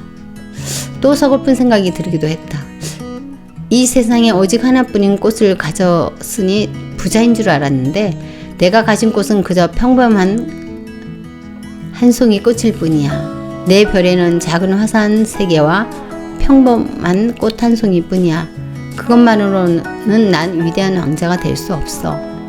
여기까지 생각이 들자 어린 왕자는 풀밭에 엎드려 그만 엉엉 울고 말았다. 그때 어디선가 여우 한 마리가 나타났다. 안녕, 여우가 말했다. 안녕. 어린 왕자도 인사하며 고개를 들었다. 여우는 보이지 않았다. 난 여기 사과나무 밑에 있어. 너는 누구니? 넌 참 예쁘구나. 어린 왕자가 말했다. 난 여우야. 여우가 말했다. 이리 와서 나와 함께 놀자. 난 지금 몹시 슬퍼. 난 너와 함께 놀 수 없어. 나는 길들여져 있지 않으니까. 여우가 말했다. 아, 미안해. 어린 왕자가 말했다. 그러다 조금 후에 어린 왕자가 물었다. 길들인다라는 게 뭐지? 너는 여기 사는 아이가 아니로구나. 무엇을 찾고 있니? 여우가 물었다. 난 사람들을 찾고 있어. 그런데 길들인다라는 게 뭐지? 사람들은 총이 있는데 그걸로 사냥을 해. 그것 때문에 곤란한 때가 많아. 사람들은 닭을 기르기도 해. 그게 그들의 유일한 관심사야. 너도 닭을 찾고 있니? 여우가 물었다. 아니, 난 친구를 찾고 있어. 길들인다는 게 뭐야? 어린 왕자가 말했다. 그건 사람들 사이에서는 잊혀진 것들인데 관계를 만든다는 뜻이야. 관계를 만든다고? 그래. 넌 나에게 아직은 다른 수많은 소년들과 다를 바 없는 사람이야. 그래서 난 내가 필요하지 않아. 나 또한 너에겐 평범한 한 마리 여우일 뿐이지. 하지만 내가 나를 길들인다면 우리는 서로 필요하게 되는 거야. 너는 나에게 이 세상에 단 하나뿐인 존재가 되는 거고 나도 너에게 세상에 하나뿐인 유일한 존재가 되는 거야. 이제 조금 알 것 같아. 어린 왕자가 말했다. 나에겐 꽃 한 송이가 있는데 그 꽃이 나를 길들인 거야. 아마 그럴지도 모르지. 여우가 말했다. 지구에는 온갖 것들이 다 있으니까. 아, 아니야. 그건 지구에서가 아니야. 어린 왕자가 말했다. 그럼 다른 별이란 말이야? 그 별에도 사냥꾼이 있니? 아니. 그거 참 신기하고. 그럼 닭은 없어. 세상에 완전한 것은 없군. 여우는 한숨을 내쉬며 말했다. 그리고 하던 이야기를 계속했다. 내 생활은 단조로워. 나는 닭을 쫓고 사람은 나를 쫓지. 닭들은 모두 비슷하고 사람들도 모두 비슷비슷해. 그래서 난 좀 지루해. 그렇지만 만약 내가 나를 길들인다면 내 생활은 완전히 밝아질 거야. 그렇게 되면 난 내 발걸음 소리와 다른 발자국 소리를 구별하게 될 거야. 다른 발자국 소리는 나를 땅 밑으로 숨게 할 테지만 너희 발자국 소리는 마치 음악처럼 나를 밖으로 불러낼 거야. 그리고 저길 봐. 저기 밀밭이 보이지? 난 빵은 먹지 않아. 밀은 내게서 아무 소용도 없는 거야. 밀밭은 나에게 아무것도 생각나게 하지 않아. 그건 서글픈 일이지. 하지만 황급빛 머리카락을 가진 내가 나를 길들인다면 정말 근사할 거야. 그렇게 되면 황금빛이 물결치는 밀밭을 볼 때마다 내 생각이 날 테니까. 그렇게 되면 나는 밀밭 사이로 부는 바람 소리도 사랑하게 될 테니까. 여우는 한참 동안 말없이 어린 왕자를 바라보았다. 그리고 나서 입을 열었다. 부탁이야, 나를 길들여 줄래? 그래, 나도 그러고 싶어. 하지만 내겐 시간이 많지 않아. 친구들을 많이 사귀고 싶고 배워야 할 것도 많아. 어린 왕자가 말했다. 무언가를 길들이지 않고서는 그것을 잘 알 수 없지. 사람들은 새로운 것을 배울 시간조차 없어. 사람들은 상점에서 이미 만들어져 있는 것들을 사거든. 그런데 친구를 파는 상점은 없기 때문에 친구를 사귀지 못하는 거야. 친구를 가지고 싶다면 나를 길들여줘. 여우가 말했다. 그럼 어떻게 하면 되지? 어린 왕자가 물었다. 인내심이 있어야 해. 처음에는 내게서 조금 떨어진 이 풀밭에 앉아 있어. 그러면 나는 너를 곁눈질로 가끔씩 쳐다볼 거야. 너는 아무 말도 하면 안 돼. 말은 오해의 근원이지. 그리고 넌 날마다 조금씩 더 가까이 앉으면 돼. 다음날 어린 왕자는 다시 여우에게 갔다. 언제나 같은 시간에 오는 게 더 좋아. 여우가 말했다. 가령 내가 오후 4시에 온다면 나는 3시부터 행복해질 거야. 4시가 가까워올수록 나는 점점 더 행복해지겠지. 4시에는 흥분해서 안절부절 못할 거야. 그래서 행복이 얼마나 값진 일인지 알게 되지. 하지만 내가 아무 때나 오면 몇 시에 마음의 준비를 해야 하는지 모르잖아. 의식이 필요하거든. 의식이 뭐야? 어린 왕자가 물었다. 그건 역시 너무 쉽게 잊혀지고 있다는 거란다. 여우가 말했다. 그건 어떤 날은 다른 날과는 다르게 보내고 어느 한 시간을 다른 시간과 다르게 만드는 거지. 예를 들면 내가 아는 어떤 사냥꾼에게도 의식이 있어. 그들은 목요일이면 마을의 처녀들과 춤을 추지. 그래서 목요일은 내겐 휴식과도 같은 날이야. 난 포도밭까지 산책을 하기도 해. 그런데 사냥꾼들이 아무 때나 춤을 춘다면 하루하루가 의미 없이 똑같이 반복되겠지. 나에게도 휴식 시간이 없을 테고. 그렇게 해서 어린 왕자는 여우를 길들였다. 그리고 어린 왕자가 떠날 시간이 다가왔을 때 여우가 말했다. 아, 눈물이 날 것만 같아. 그건 내 잘못이야. 나는 너희 마음을 아프게 하고 싶지 않았어. 하지만 넌 내가 널 길들여 주기를 원했잖아. 어린 왕자가 말했다. 그건 그래. 여우가 말했다. 그런데 계속 슬퍼하고 있잖아.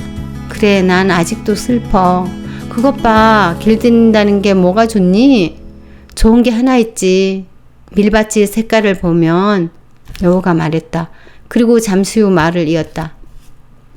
장미꽃들을 다시 가서 봐.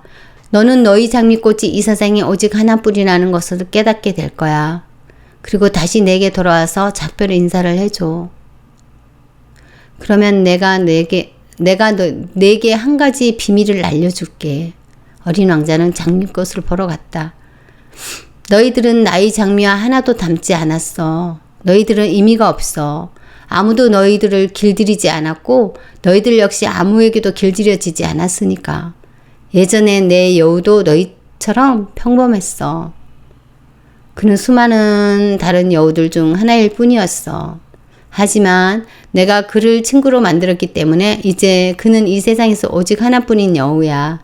어린 왕자는 꽃들에게 말했다. 그러자 장미꽃들은 어쩔 줄을 몰라 했다. 어린 왕자는 계속 말을 했다. 너희들은 아름답지만 텅 비어 있어. 누가 너희들을 위해서 죽을 수 없을 테니까. 물론 나의 꽃도 지나가는 사람에겐 너희들과 똑같겠지. 그렇지만 나에겐 그 꽃 한 송이가 너희들 모두를 합친 것보다 더 소중해. 내가 그 꽃에 물을 주려고 꽃을 벌레도 잡아주고 바람막이로 보호해 주었기 때문이야. 꽃이 불병을 하거나 자랑을 늘어놓는 것을, 또 때로는 말없이 침묵을 지키는 것을 내가 귀 기울여 들어준 것도 바로 그 꽃 때문이지. 그 꽃은 내 꽃, 나만의 꽃이니까. 어린 왕자는 이렇게 얘기한 후 여우에게로 돌아갔다. 안녕, 잘 있어. 어린 왕자가 말했다. 안녕, 잘 가. 참, 내 비밀을 말해줄게. 아주 간단한 건데 그건 마음으로 봐야 잘 보인다는 거야. 가장 중요한 것은 눈에 보이지 않는단다. 어린 왕자는 그 말을 잊지 않기 위해 다시 되뇌었다. 가장 중요한 것은 눈에 보이지 않는다. 너희 장미꽃이 그토록 소중한 것은 그 꽃을 위해 내가 공들인 그 시간 때문이야. 내 꽃을 위해 공들인 시간 때문에? 어린 왕자는 이 말도 잊지 않기 위해 되뇌었다. 사람들은 그 진리를 잊어버렸어. 여우가 말했다. 하지만 너는 그것을 잊으면 안 돼. 너는 내가 길들인 것에 대해 언제까지나 책임이 있는 거야. 너는 내 장미에 대해 책임이 있어. 나의 장미에 대해 책임이 있다. 이 말을 결코 안 잊으려는 듯 어린 왕자는 조용히 되뇌었다. 안녕, 어린 왕자가 말했다. 안녕, 철도원이 말했다. 여기서 뭘 하고 있어요? 기차 손님들을 1000명씩 나눠 기차에 태우고 있어. 그 손님들을 태운 열차를 오른쪽으로 보내기도 하고 왼쪽으로 보내기도 한단다. 그때 불을 밝힌 급행열차가 천둥 같은 소리를 내며 지나가는 바람에 철도원의 작은 사무실이 흔들렸다. 저 사람들 몹시 바쁘군요. 뭘 찾으러 달려가는 거죠? 어린 왕자가 물었다. 그건 열차 기관사도 모르지. 그러자 반대 방향에서 불을 밝힌 두 번째 열차가 소리를 내며 지나갔다. 그들이 벌써 되돌아오는 건가요? 아까 그 사람들이 아니란다. 서로 엇갈리는 거지. 철도원이 말했다. 저 사람들은 자신들이 살던 곳에 만족하지 못하나요? 어린 왕자가 물었다. 사람들은 그들이 있는 곳에서는 언제나 만족하지 못한단다. 철도원이 말했다. 불을 환하게 밝힌 세 번째 열차가 천둥 소리를 내며 지나갔다. 이 사람들은 아까 그 열차 승객들을 쫓아가고 있는 건가요? 어린 왕자가 물었다. 쫓아가는 게 아니란다. 그들은 열차 안에서 잠들어 있거나 아니면 하품하고 있겠지. 오직 아이들만이 유리창에 코를 바짝 대고 밖을 내다보고 있을 뿐이지. 철도원의 이야기를 듣고 어린 왕자가 말했다. 자기가 뭘 찾고 있는지 아는 건 아이들밖에 없어요? 아이들은 누더기 같은 인형을 찾느라 많은 시간을 보내기도 해요. 그렇게 찾은 인형은 아주 소중한 것이 되지요. 그러니 누가 그걸 빼앗으려면 한다면 결국 울음을 터뜨리는 거고. 어린 왕자가 말했다. 아이들은 행복하군요. 철도원이 말했다. 안녕, 어린 왕자가 말했다. 안녕, 장사꾼이 말했다. 그 장사꾼은 갈증을 없애주는 새로 나온 알약을 파는 사람이었다. 일주일에 하나씩 먹으면 물을 마시고 싶지 않게 되는 그런 약이었다. 왜 이걸 팔아요? 어린 왕자가 말했다. 이걸 먹으면 시간을 굉장히 절약하게 해주거든. 전문가들이 계산을 해봤는데 매주 53분씩 절약하게 된대. 장사꾼이 말했다. 그 53분으로 뭘 할 건데? 하고 싶은 걸 하지. 어린 왕자는 생각했다. 만약 내게 53분이 주어진다면 난 샘이 있는 곳으로 향해 천천히 걸어갈 텐데. 사막에서 비행기가 고장을 일으킨 지 8일째 되는 날이었다. 나는 그 상인의 이야기를 들으면서 아껴두었던 마지막 남은 물을 마셨다. 그리고 어린 왕자에게 말했다. 내 경험담은 참 특별하구나. 그런데 난 아직도 비행기를 고치지 못했어. 마실 물도 이제 다 떨어졌고 나도 샘을 향해 천천히 걸어갈 수만 있다면 정말 행복하겠다. 내 친구 여우는 어린 왕자가 말했다. 꼬마야 친구야. 지금은 여우 이야기 할 때가 아니야. 왜? 물이 다 떨어졌으니까. 어린 왕자는 내 말을 알아듣지 못하고 이렇게 말했다. 바로 곧 죽음이 다가온다고 하더라도 친구를 가졌다는 건 좋은 일이야. 난 여우를 친구로 사귀었다는 게 정말 기뻐. 나는 속으로 생각했다. 지금이 얼마나 위험한 순간인지 모르는구나.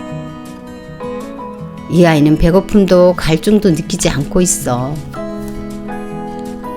그런데 그가 나를 바라보더니 내 마음을 안다는 듯 이렇게 얘기했다. 나도 목이 말라. 우물을 찾으러 가. 나는 소용없다는 표정을 챘다.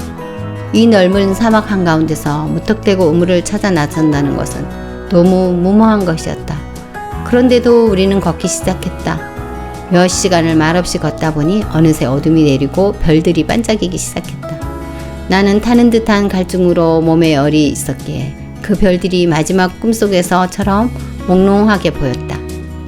어린 왕자의 말이 아련히 춤을 추고 있었다. 너도 목마르니? 내가 물었다. 그러나 그는 내 질문에는 대답하지 않고 이렇게 말했다. 물은 마음에도 좋을 거야. 나는 그 말뜻을 이해할 수 없었지만 아무 말 하지 않았다. 지금 그에게 질문을 해봐야 소용이 없기 때문이었다. 어린 왕자는 갑자기 피곤한지 털썩 주저앉았다. 나도 그 옆에 앉았다. 잠시 침묵을 지키던 그가 다시 입을 열었다. 별들은 아름다워. 보이지 않는 한 송이 꽃 때문에. 그래?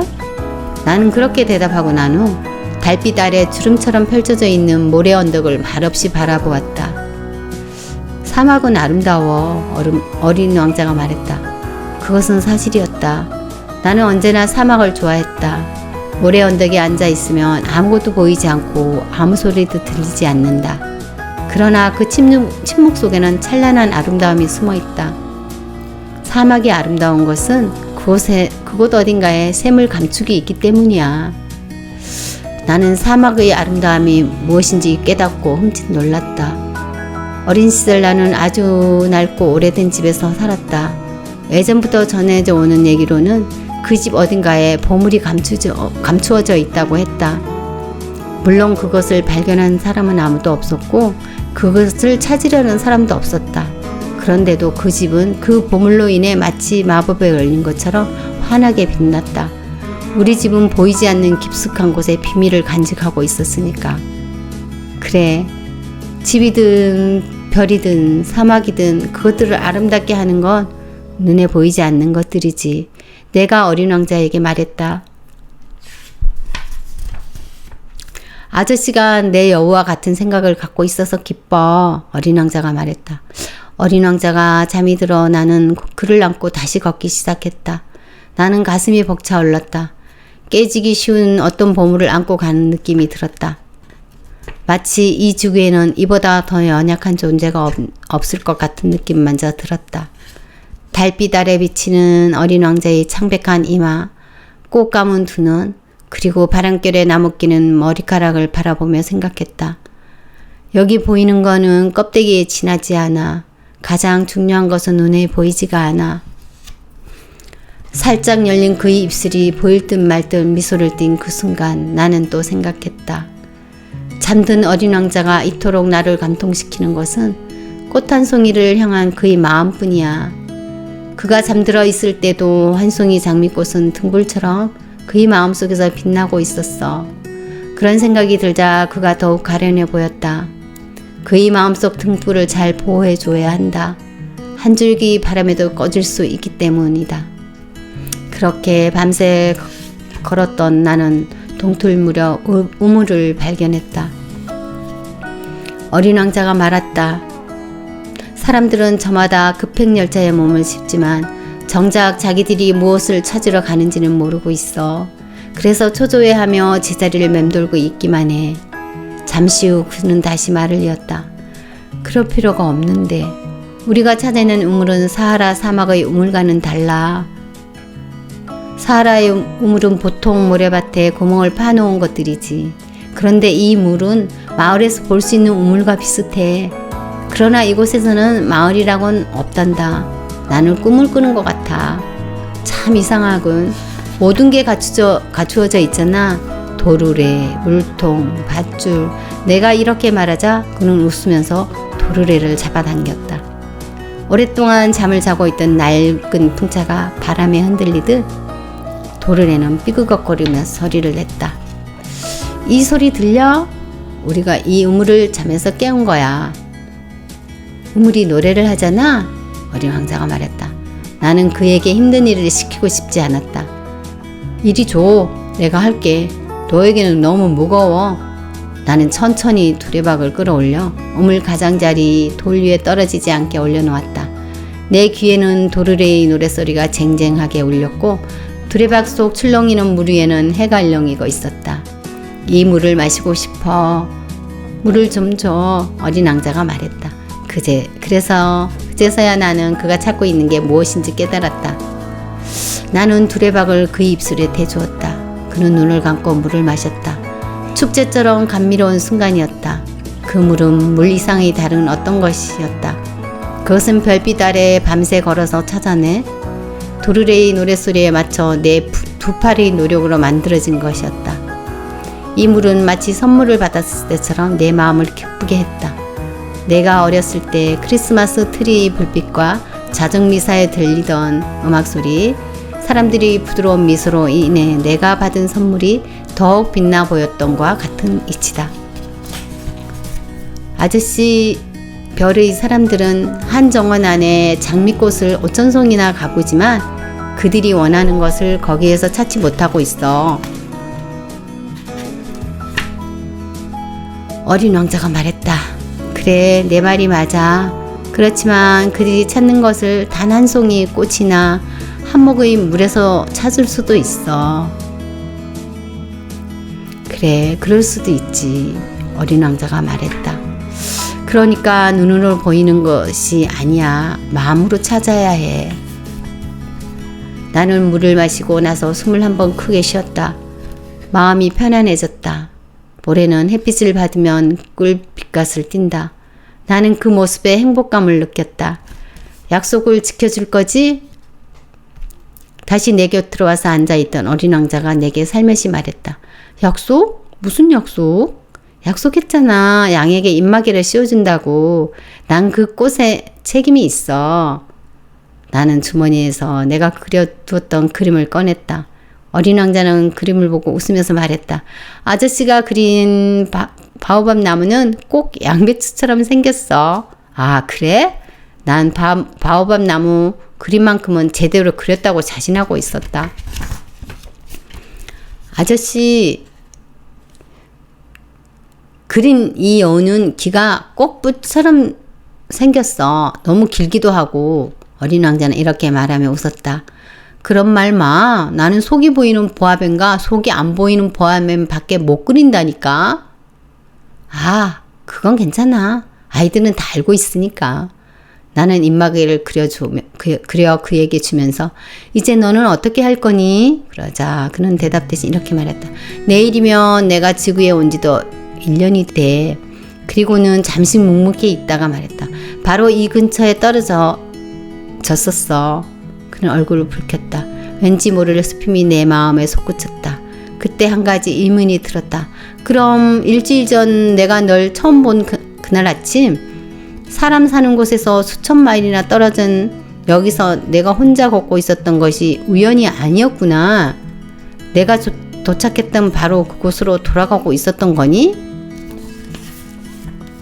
어린 왕자는 또 얼굴을 붉혔다. 나는 잠시 머뭇거리다 다시 물었다. 1년이 되었기 때문에? 어린 왕자는 또 한 번 얼굴을 붉혔다. 그는 묻는 말에 어떤 대답도 하지 않았지만 얼굴을 붉힌다는 것은 그렇다는 뜻이 아닌가? 아, 난 갑자기 두려워진다. 그러자 어린 왕자가 말했다. 아저씨는 이제 일을 해야 해. 아저씨 기계로 돌아가.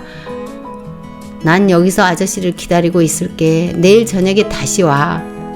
그렇지만 나는 마음을 놓을 수 없었다. 갑자기 여우가 생각났다. 누군가에게 길들여진다는 것은 눈물을 흘릴 일이 생긴다는 것인도 모른다. 우물 앞에는 오래전 폐허가 된 돌담이 하나 있었다. 다음날 저녁 일을 마치고 돌아와 보니 어린 왕자는 그 위에 다리를 늘어뜨리고 앉아 있었다. 그리고 누군가에게 말하는 소리가 들렸다. 기억 안 나? 정확하게 여기는 아니야. 그가 다시 대꾸하는 걸로 봐서는 또 다른 목소리가 그에게 대답하는 듯 했다. 아니야. 날짜는 맞지만 장소는 여기가 아니야. 나는 담을 향해 걸어갔다. 어린 왕자 주위에는 아무도 보이지 않고 어떤 목소리도 들리지 않았다. 그런데 어린 왕자는 다시 누군가에게 말을 했다.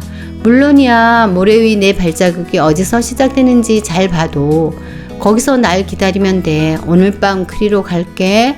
나는 돌담에서 20m쯤 되는 거리에 있었지만 여전히 아무것도 눈에 띄지 않았다. 어린 왕자는 잠시 침묵을 지키다가 말을 이었다. 내 독은 좋은 거지. 나를 오랫동안 아프게 하거나 하지는 않을 거지?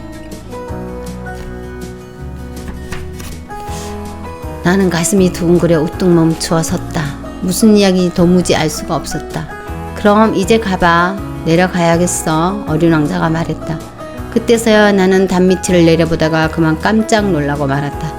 그곳에는 30초 만에 사람의 목숨을 앗아갈 수 있는 노란 뱀 하나가 어린 왕자를 향해 몸을 꼿꼿이 세우고 있었다. 권총을 꺼내려고 호주머니를 뒤지며 나는 달려갔다. 그러나 뱀은 내 발소리를 듣자마자 마치 모래 속으로 스르르 물줄기가 잦아들듯 미끄러져 들어가더니 가벼운 금속성 소리를 내며 돌들 사이로 교묘히 몸을 감추어 버렸다. 나는 단밑까지 달려가 눈처럼 하얘진 어린 왕자를 품에 안았다. 이게 도대체 어떻게 된 일이니? 이젠 뱀들과 이야기를 하다니. 나는 그가 목에 두르고 있는 금빛 머플러를 풀어주었다. 그리고 관자놀이를 물로 적셔주고 또 물을 마시게 했다. 그러나 이제는 그에게 뭐라 물어볼 용기가 나지 않았다. 진지한 얼굴로 나를 바라보던 어린 왕자는 두 팔로 내 목을 감싸 안았다. 총에 맞아 죽어가는 새처럼 그의 심장이 뛰는 것이 느껴졌다. 아저씨가 고장난 기계를 고쳐서 다행이야. 이제 아저씨는 집으로 돌아가게 되겠지? 그걸 어떻게 알았니? 도저히 고치지 못할 것 같던 비행기를 극적으로 고쳤다는 사실을 그에게 알리려던 참이다. 그는 내 질문에는 대답하지 않고 이렇게 덧붙였다. 나도 오늘 내 별로 돌아가. 그러더니 슬픈 목소리로 말했다. 내가 갈 길이 훨씬 더 멀고 더 힘들어. 무언가 심상치 않은 일이 벌어지고 있다는 것을 느낄 수 있었다. 나는 그를 아기처럼 품에 꼭 껴안았다. 그런데도 그가 마치 깊은 신념 속으로 빠져들어가고 있는 것처럼 느껴졌다. 그는 심각한 눈으로 아득히 먼 곳을 바라보고 있었다. 나에겐 아저씨가 그려준 양이 있어. 그걸 넣어둘 상자도 있고 입마개도. 그리고 쓸쓸히 웃었다. 나는 오랫동안 기다렸다. 그러자 그의 몸이 조금씩 따뜻해지는 것이 느껴졌다. 너 무서웠구나? 틀림없이 그는 무서웠을 것이다. 그런데도 그는 부드럽게 웃고 있었다. 오늘 밤엔 더 무서울 거야. 영영 돌이킬 수 없는 어떤 일이 일어나고 있다는 느낌에 나는 다시 눈앞이 캄캄해졌다.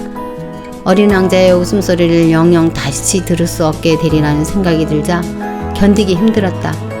그 웃음은 내게 있어 사막의 샘과 같은 것이었다. 내 웃음소리를 다시 듣고 싶어.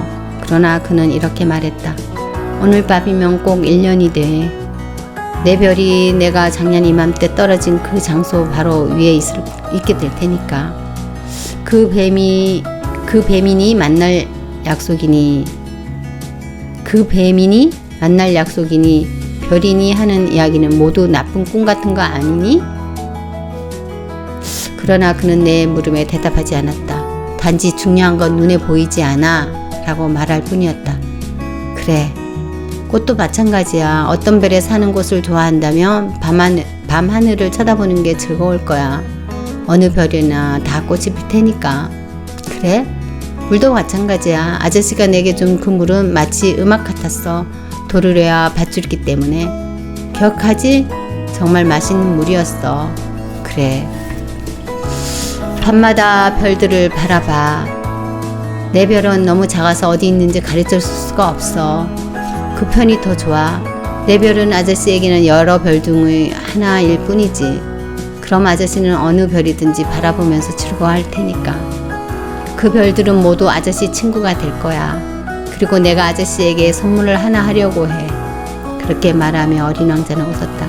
아, 난 그 웃음소리가 좋아. 그게 바로 내 선물이야. 그 물도 마찬가지야. 무슨 뜻이지? 모든 사람들에게 별들이 다 같지는 않아. 여행하는 사람에게 별은 길잡이가 돼. 또 어떤 사람들에게는 그저 조그만 빛일 뿐이고, 학자에게는 연구해야 할 대상이고, 내가 만난 사업가에게는 별은 황금이었어. 하지만 모든 별들은 침묵을 지키고 있어. 아저씨는 누구도 갖지 못한 별을 갖게 될 거야. 그건 또 무슨 뜻이지? 밤에 하늘을 바라볼 때면 내가 그 별들 중 하나에 살고 있을 테니까, 내가 그 중 한 별에서 웃고 있을 테니까 모든 별들이 다 아저씨에겐 웃고 있는 듯이 보일 거야. 아저씨는 웃을 줄 아는 별들을 가지게 되는 거야. 그는 또 웃었다. 그래서 아저씨의 슬픔이 사라지게 되면 나를 알게 된 것을 기뻐하게 될 거야. 아저씨는 언제까지나 나의 친구로 있을 거야. 나와 함께 웃고 싶을 거고, 그래서 가끔 괜히 창문을 열게 되겠지. 그럼 아저씨 친구들은 아저씨가 하늘을 바라보며 웃는 것을 보고 이상하게 생각할 거야. 그러면 그들에게 이렇게 말해줘. 그래, 난 별들을 보면 언제나 웃음이 나와. 그들은 아저씨가 미쳤다고 생각할지도 몰라. 난 그럼 아저씨에게 못된 짓을 한 셈이니까. 그리고는 그는 다시 웃었다. 그렇게 되면 내가 아저씨에게 별들이 아니라 웃을 줄 아는 그 조그만 방울들을 잔뜩 준 셈이 되는 거지. 그리고 그는 한번 웃었다. 어린 왕자는 다시 심각한 표정을 지으며 말했다. 오늘 밤에는 오지 마. 난 내 곁을 떠나지 않을 거야. 난 아픈 것처럼 보일 거야. 죽은 것처럼 보일지도 몰라. 그럴 거야. 그런 모습 보이고 싶지 않아. 그럴 필요 없어. 난 내 곁을 떠나지 않을 거야. 그러자 그는 근심스러운 표정을 지었다. 내가 이렇게 말하는 거는 뱀 때문이야. 뱀이 아저씨를 물면 안 되니까. 뱀은 사나워. 괜히 장난삼아 물기도 하고. 난 내 곁을 떠나지 않을 거야. 그러나 그는 무슨 생각을 했는지 안심하는 듯, 그래, 맞아. 두 번째 물 때는 독이 없다고 했지? 그날 밤 나는 그가 길을 떠나는 걸 보지 못했다. 그는 소리 없이 사라졌다. 서둘러 쫓아갔을 때 그는 빠른 걸음으로 주저없이 걸어가고 있었다. 나를 보자 그는 그저 이렇게 말할 뿐이었다. 아, 아저씨 왔어? 그리고는 내 손을 잡으며 걱정하면서 말했다. 이러면 안 돼. 아저씨 마음이 아플 텐데. 내가 죽은 것처럼 보일 거야. 정말로 죽는 건 아닌데. 나는 아무 말도 하지 않았다. 알겠지만 내 별은 너무 멀어서 이 몸으로는 갈 수가 없어. 그건 너무 힘든 일이야. 나는 아무 말도 하지 못했다. 내 몸은 버려야 할 낡은 껍데기 같은 거야.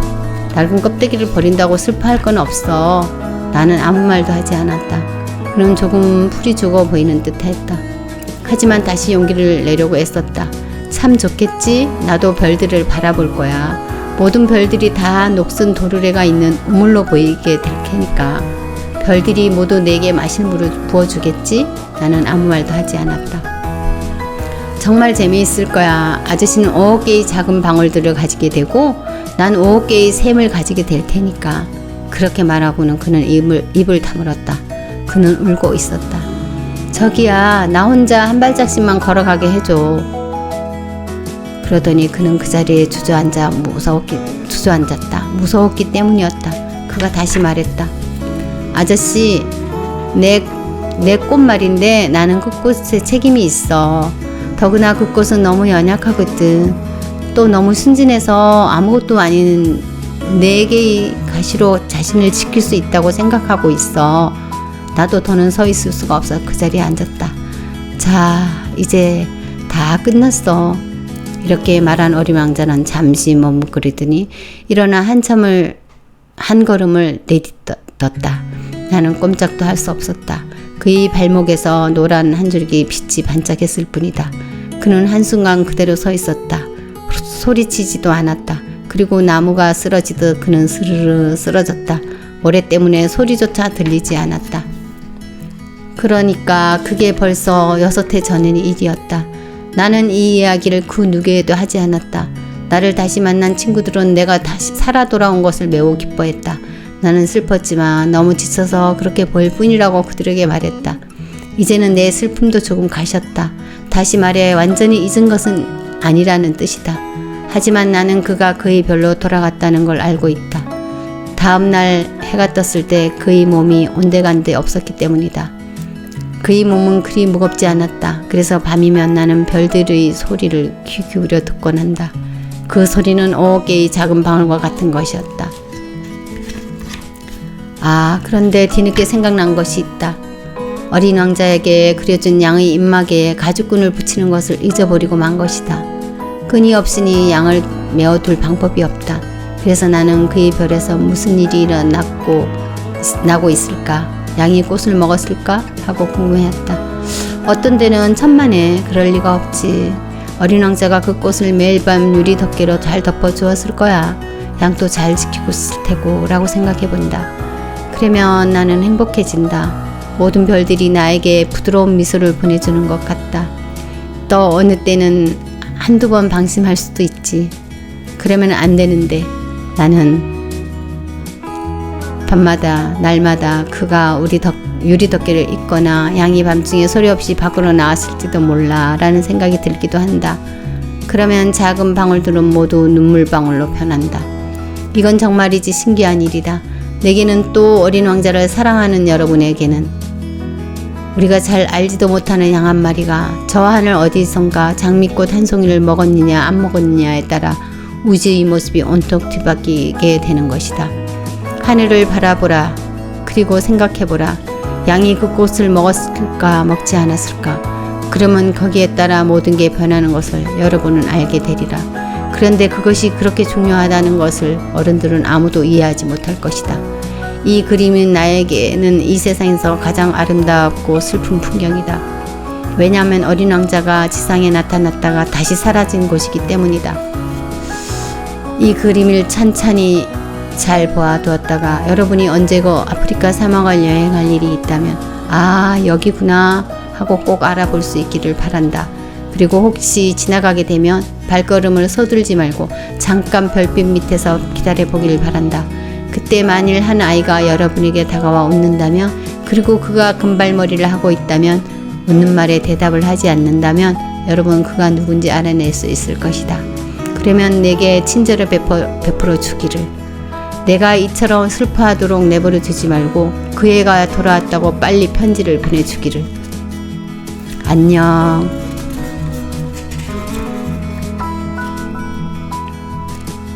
이렇게 어린 왕자 다 읽었습니다.